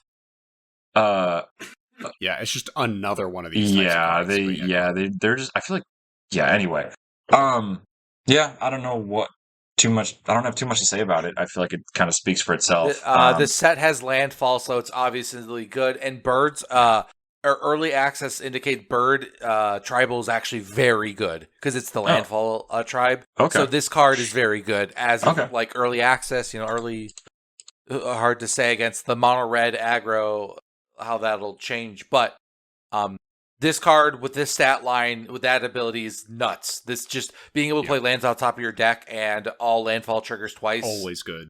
Yeah, even without the bird. Yeah, stuff, I mean, it's good. You compare this to something like Corsair of Crewfix, which is 3 mana. Look at the top card. You can play lands off the top, and when a land enters the battlefield, you gain a life. So replacing gaining a life with doubling land triggers, there's so many lands that do stuff when they enter. You get to copy that. It doubles landfall triggers. You could remove the word bird from this card, and it would still be bonkers powerful. That's fair.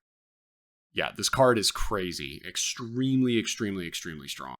Yeah, so I think we probably all just agree that it's kind of like clear why this is good and what it would be good in, and we all that anyone. Yeah, it's pretty simple. He's just yeah.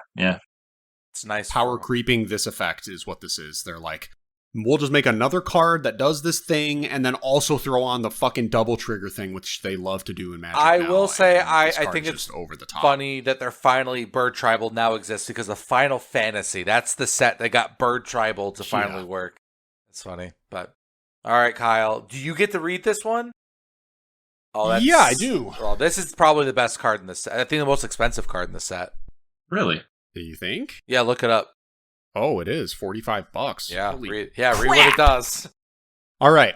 This guy's name is, or thing's name is Vivi Ornitier. Ornitier. Don't know how to say it. It's never spoken out loud. It's a text-only game, so no, you're... Or Ornitier. Everyone calls him Vivi. Vivi Is what we'll call him. Yep. Yeah. So we got Vivi. 3 mana, 1 colorless, 1 blue, 1 red. It's a 0/3. It reads, 0 mana. This is an ability. 0 mana, : add X mana in any combination of red and or blue, where X is its power. Activate only during your turn and only once each turn. Whenever you cast a non-creature spell, put a +1/+1 counter on Vivi, and it deals 1 damage to each opponent. What? This card makes me want to rip my hair out. Yeah, fuck off, right? What are they doing? See, I told you I hate blue-red. I hate spell slinging. Dude, they could eliminate the entire first ability and just have it be when you cast a non-creature, put a counter, deal a damage, and it will be insanely strong. Yep. Then to also put on top of it, like, you just get all the mana back for all the spells you're casting, because this is guaranteed going in a stupid, like, Delver of Secrets spell-slinging cantrippy deck where you're just, like, playing Opt and Ponder and all these single blue mana draw card. She starts doing damage, getting big. Then on main phase 2, once you've drawn a bunch more cards, you pay 0 mana to get 5 mana back from her power. It turns all of your spells into win conditions, also funnels all of that damage into counters on her, so she's kind of like pinging your opponent to death, but also creating an immediately like must-answer giant threat on board that's going to keep growing and growing. Then also gives you all this mana. Okay, dude, I get it. Yeah, I understand now why it's so expensive. It's like Gelectrode with prowess, and it fixes your mana. Oh my god, you're so right. But it's like permanent prowess. It's better because it's a counter. It's not sorry, just you're right. Not prowess. Holy shit! Is there a keyword for the one? No. Oh, okay. It's just like not the counter whenever you spells, cast a spell, put dude, a that makes me so sad. Yeah, this is like a Gelectrode magnified times 10 in power. Yeah. Like permanent power buffing. Deals the damage just on trigger. You don't even have to tap. If they try to remove this, you just cast a bunch of spells on top of the stack so that you still get the counters and the damage. You might even be able to like outscale a burn spell if somebody's dumb enough to try to lightning bolt this. Yep. Activate only during your turn and only once each turn. Also, not as a fucking sorcery. I was going to point that out. So as long as it's your turn, that. yeah, if they want to instant speed remove this, you still get to get mana back and cast a bunch of spells and do the damage on. Oh my god. Yeah, but it's not in colors that have a lot of spells or draw. Oh fuck. Oops. Oopsies. Dude, this is like a Murktide Regent. Yeah, this shit's fucked up. Holy Christ, what are they doing with this kind of card?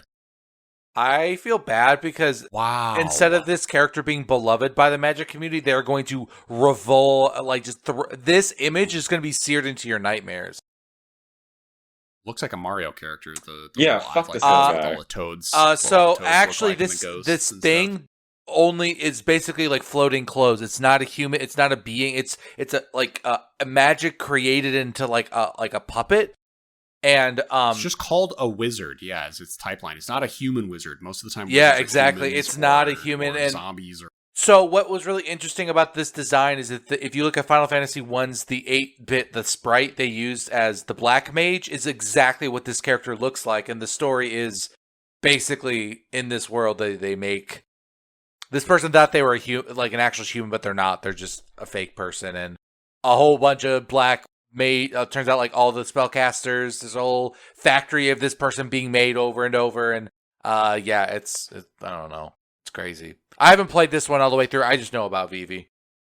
But man, but it's the like spellcaster. When you think spellcaster in Final Fantasy, you see this, so it makes sense they make the best spellcasting card ever. Now, I don't know enough about this character to understand about the generating mana and like growing with strength. I think the implication is that Vivi does absorb like magic and get stronger, so that's kind of like, casting non-creature spells. But the generating mana, I don't know. I think just to make me hate this card. I don't want to paint with a broad brush here, but I think this might be the literal best spell slinging creature they've ever printed. It could, in this kind of like uninteresting, like I think objective way. Like I don't know in what way. There are no limiting factors on either of these abilities, like the blue or red in any combination. You don't have to like think about like it's and it's all non-creatures. So even it's future proofing. It's not like just instant sorceries. Like it's just so there's just no limit on anything within this box, and that's what makes it so. God, when you cast a non-creature spell, put a counter on her. I want to say her because she's kind of cute. It's also a boy. The implication is that he's referred to as a he. Yeah. Okay. Yeah, I mean, put a plus one counter on him and deal a damage to each opponent. Also, kind of skimmed over that. This board white. This kills all of your opponents equally at the same pace. It's not even target. Yeah, this shit's Arbiter of Justice. Dude. Who gives a shit? Absolute Virtue. That's what it's called. Oh my god.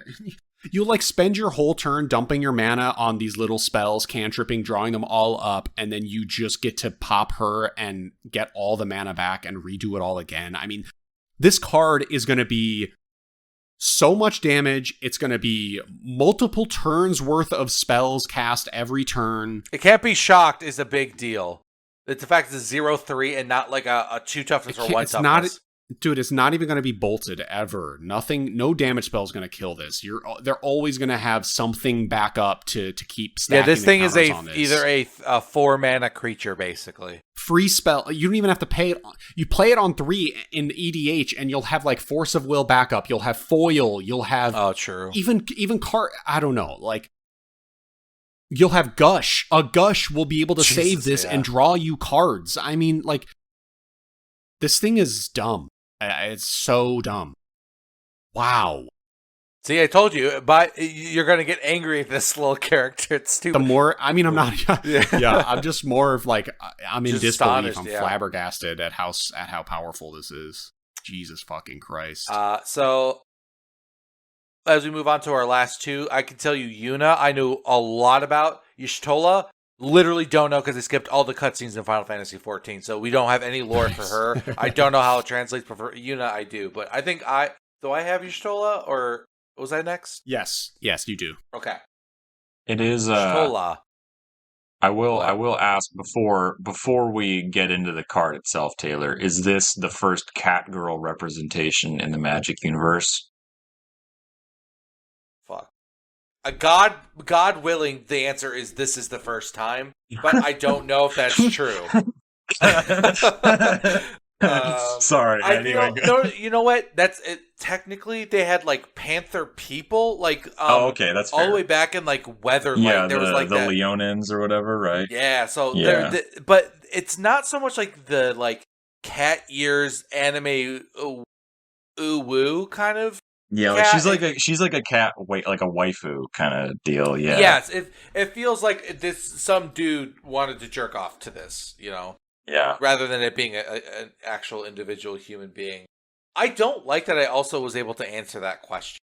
Do you ever like sit and I don't know how much Magic the Gathering knowledge you end up with, Daniel, but the amount that I have, like I'll sometimes just answer a question that's so mundane that I'm upset I know the answer to that. It's like, why do I have that answer? I don't want to know the answer to your question, but I do. Yeah, it's I don't think I know as much as you and Kyle do. Typically, I don't keep it that way. I don't go out of my way to learn too much besides what you can learn through the cards. You know, it's like any of the lore that you can get through flavor text or just through playing the game. I've picked up on, but like I've never gone out of my way and like read about stuff on the wiki or whatever.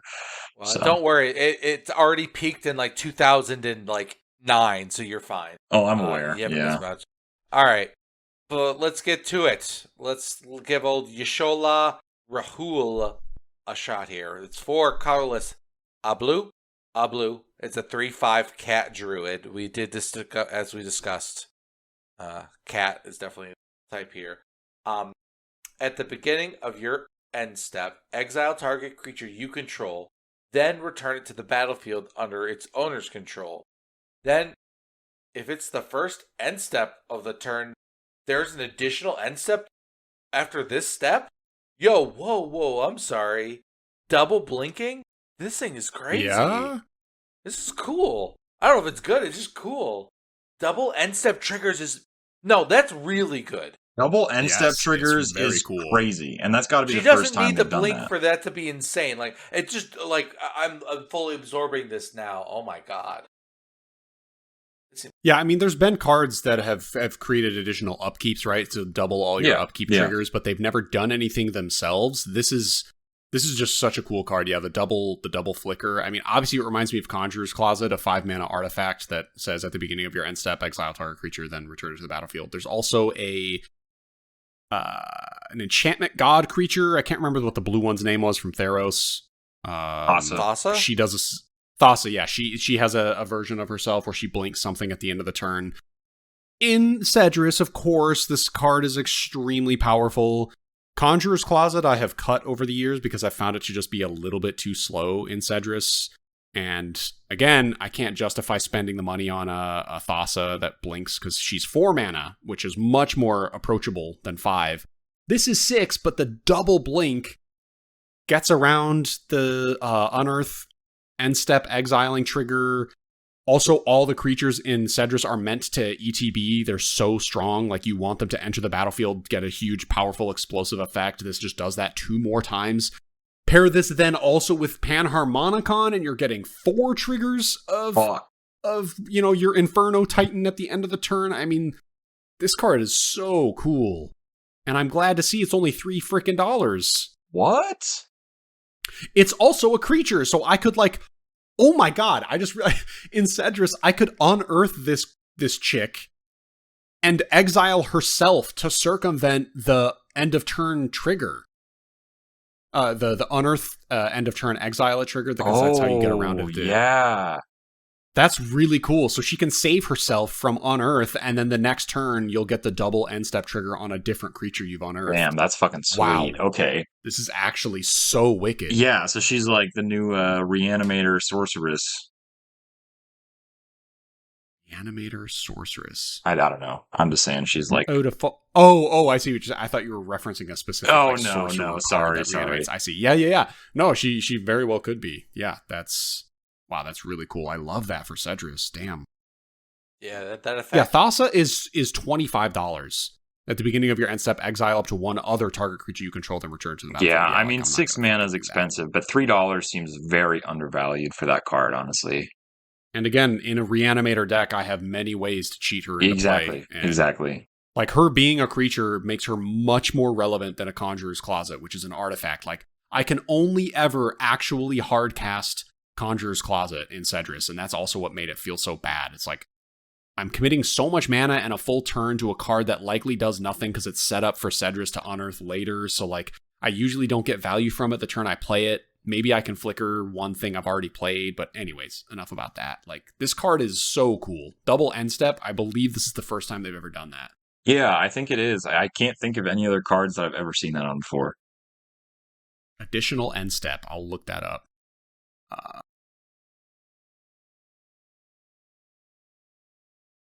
Nothing to say, nobody? Nah, I don't have anything else to say. Nobody got nothing to say? Taylor, Sorry, did you have anything else? I was mesmerized by how beautiful this cat was, you know. I popped off early and got my kind of my thoughts in and on that quick. Is that double end step, just double blinking seems kind of crazy in the decks that like that. I think it's a really cool effect. I don't know if it's balanced or not stat wise, but I think it's cool card. I really like that. I'm trying to think. Order of Operations 2, I'm going to bring up Cedrus again anyway, or whatever. If I were to unearth her, beginning of the end step triggers happen, so you choose the order. I would choose her ability first, then the unearth trigger after. This whole thing resolves at the same time, so if she exiles herself with the first end step exile trigger, she will still, despite having been exiled and come back, she still gets an additional exile. Yep. Or an additional end step, right? And an additional exile as well. No, I don't. I think that's where it would go wrong. I think you get the beginning of your end step, exile target creature you control, then return it to the battlefield under its owner's control. Then, if it's the first end step of the turn, there's an additional end step. So then it goes back to the beginning she would go, of the ability. She would go target herself with the target. Then this whole ability resolves. You exile her, return her. She's now a new object in the game. It would then say if it's the first end step of the turn, there's an additional end step. So then it happens again. Then that would happen. There's an additional end step. But I think because this is all happening at the end step, she is a new object and she would have not been in play. Oh my god, I don't actually know how that works if she self-exiles. Yeah, wait, no, because if you flashed in a creature at that point, you'd be able to exile them, right? So why would she be any different? Because she enters as a new object, so it has to do with the timing of the beginning of your end step. You exile her. Then if it's the first end step of the turn, there's an additional one. So that whole thing happens. You go, okay, this is the first end step. She gets exiled, returns to play. Now the additional end step happens, and it would be at the beginning of the end step. Is she just an infinite blink combo with herself? No, it's not that infinite. Can't be right. It's not infinite, because then the second time, it's not the first end step. Then it's the second end step. You're right. That's, yeah. Okay, but she could, so then she would... But yeah, you can blink her twice if you wanted to. You could blink her twice. Yeah. Very weird. Yeah. Very weird card. Yeah, so wow, I like this card so so she gets much. she Super lets you cool. blink anything twice, and you get 2 end step triggers for all your passive end step triggers. Yeah. Yeah. No, that's dope. I like that card a lot. Very cool. Yeah. Okay. She's definitely one of my favorites in terms of just like what you can do with her. Yeah, that's really cool. All right, Danny boy, I think you're the last guy. Yeah, capping it off. All right. So the last card today is Yuna, Hope of... Is it Spira or Spira, Taylor? Do you know? Spira. So Yuna, Hope of Spira. She's a 5-mana creature. She's 3 generic mana, 1 green, 1 white. She's a 3/5. And when she reads, during your turn, Yuna and enchantment creatures you control have trample, lifelink, and ward 2. At the beginning of your end step, return up to 1 target enchantment card from your graveyard to the battlefield with a finality counter on it. That's fucking sweet, dude. Oh my god, talk about an enabler for summon Knights of Round. Yeah, oh my god. Wow. You judged him too early. Fuck. Shut up. Yeah. Fucking idiots. You're so dumb. That's also true. Wow, dude. Dude, just even giving all the enchantment creatures trample and lifelink and ward 2. So all of a sudden, yeah, now the Knights of Round, it's already indestructible, but now it's got ward 2, lifelink, and trample. Same thing goes for any of the other sagas, like fucking Bahamut giving him trample and lifelink on a 9/9 flyer. Dude, fucking Christ. At the beginning of your end step, return up to 1 target enchantment card from your graveyard to the battlefield. I love this card so much because, first of all, her first ability is static in a cool way. It's just during your turn. Your shit has trample, lifelink, and ward. It's not like at the beginning of combat, your creatures gain this. It's just on your turn. The second your turn starts, you have these abilities, which is kind of like the first Cloud during your turn. As long as he's equipped, he has double strike and indestructible. But this is just more ubiquitous because it just happens. There's no condition for it. It's just your turn.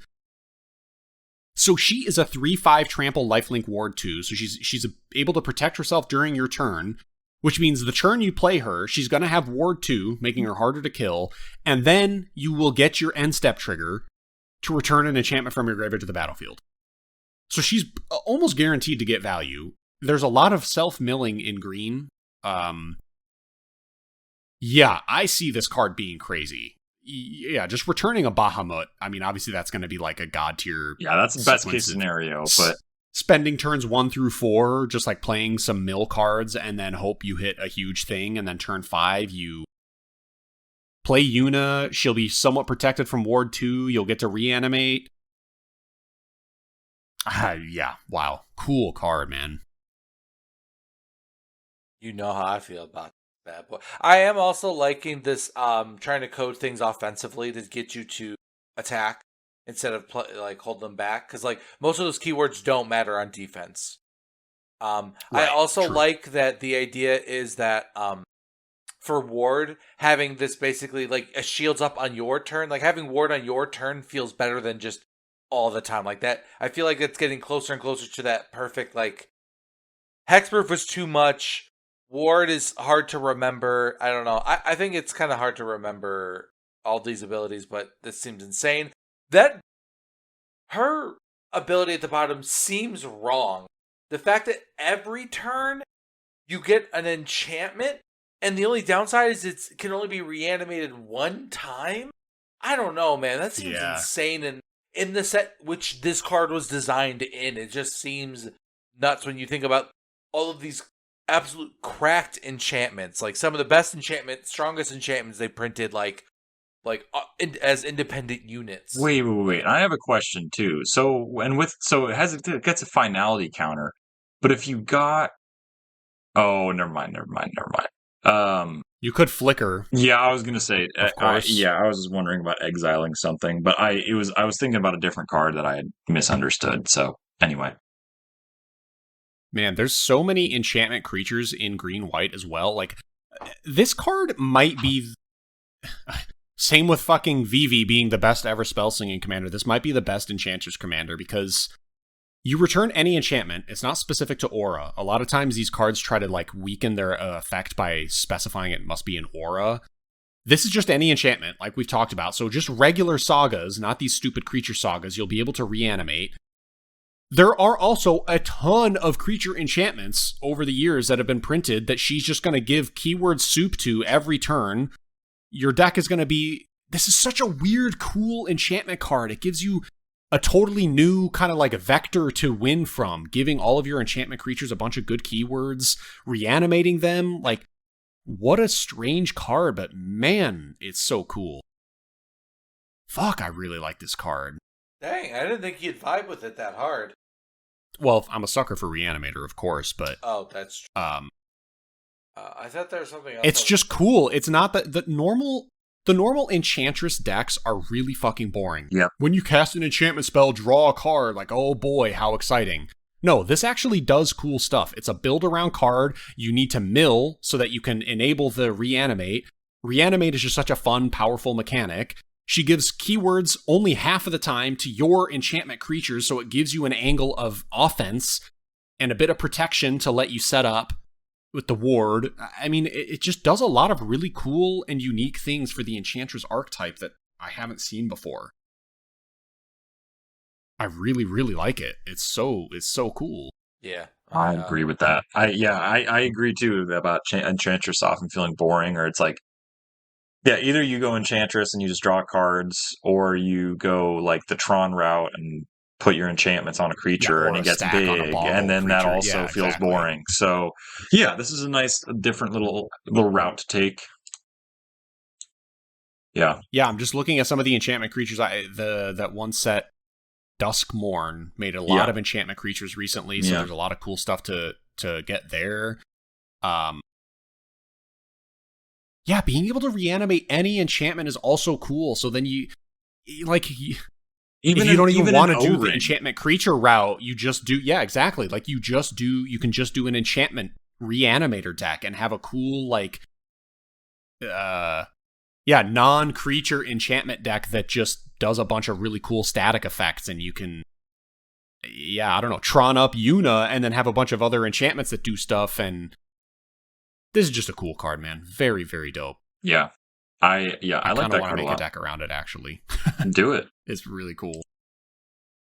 Sweet. Yeah, I'm a fan of a lot of these cards. These were, I gotta say, I'm satisfied with the Final Fantasy set overall. I knew that was always, unfortunately, always going to be the case, is that, like, it almost helps having something be creative as their backbone, because that means it forces them to, like, have to be creative when designing things that represent something else. But it always sucks that they do seem to put a lot of effort into these products, as much as, like... Yeah, I do think it's... I love this set. I think it's really cool. It's the same... I feel the same way about the Warhammer set.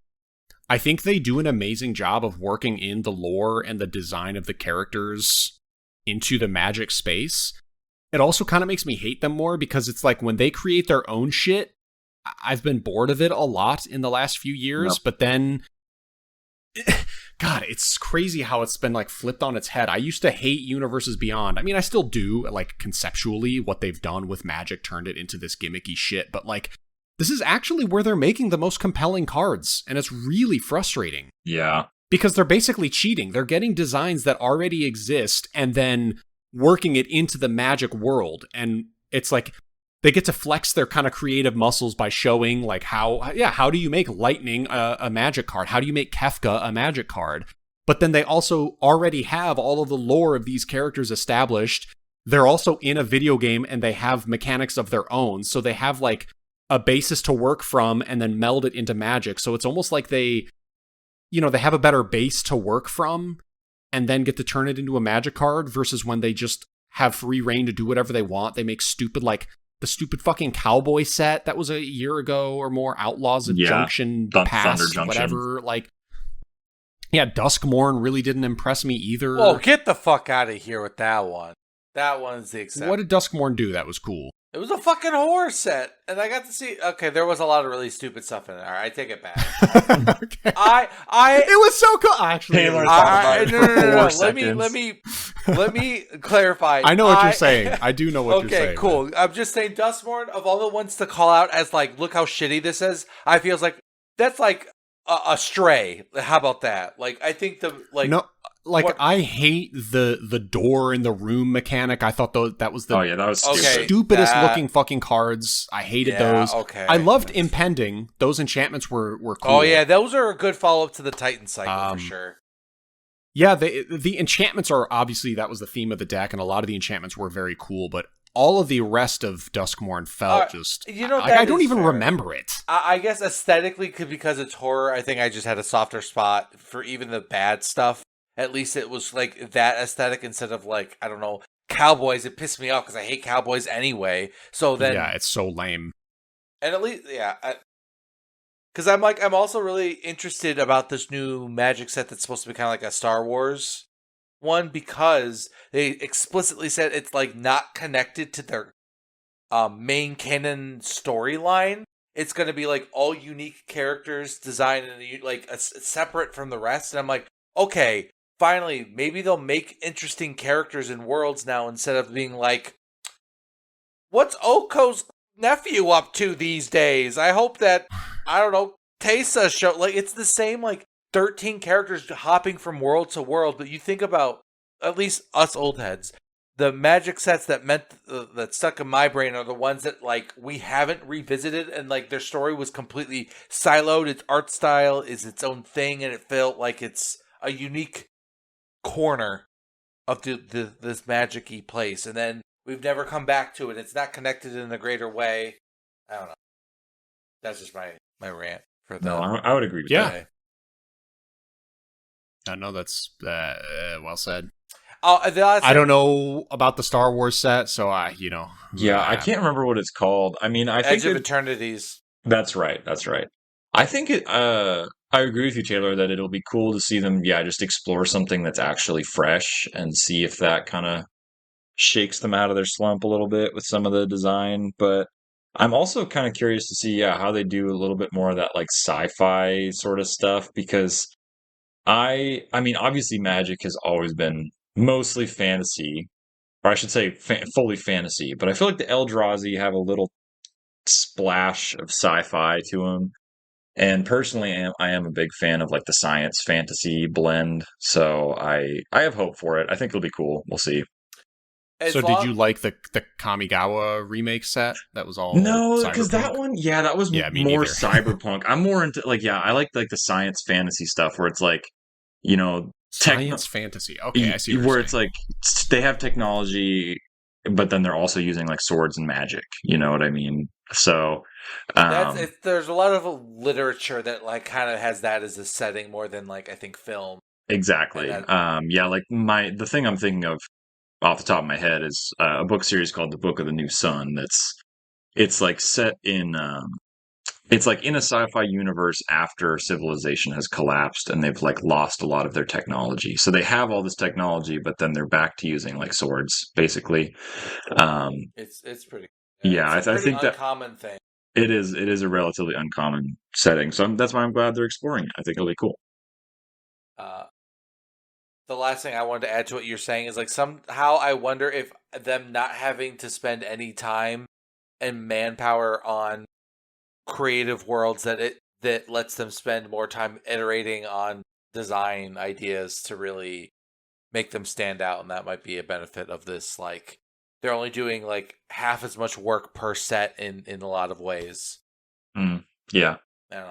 That was the last thing I wanted to add, just because Kyle made me think of it. But yeah, that I guess is Final Fantasy. So yeah, like .com. Disappointingly satisfied and hyped about Final Fantasy.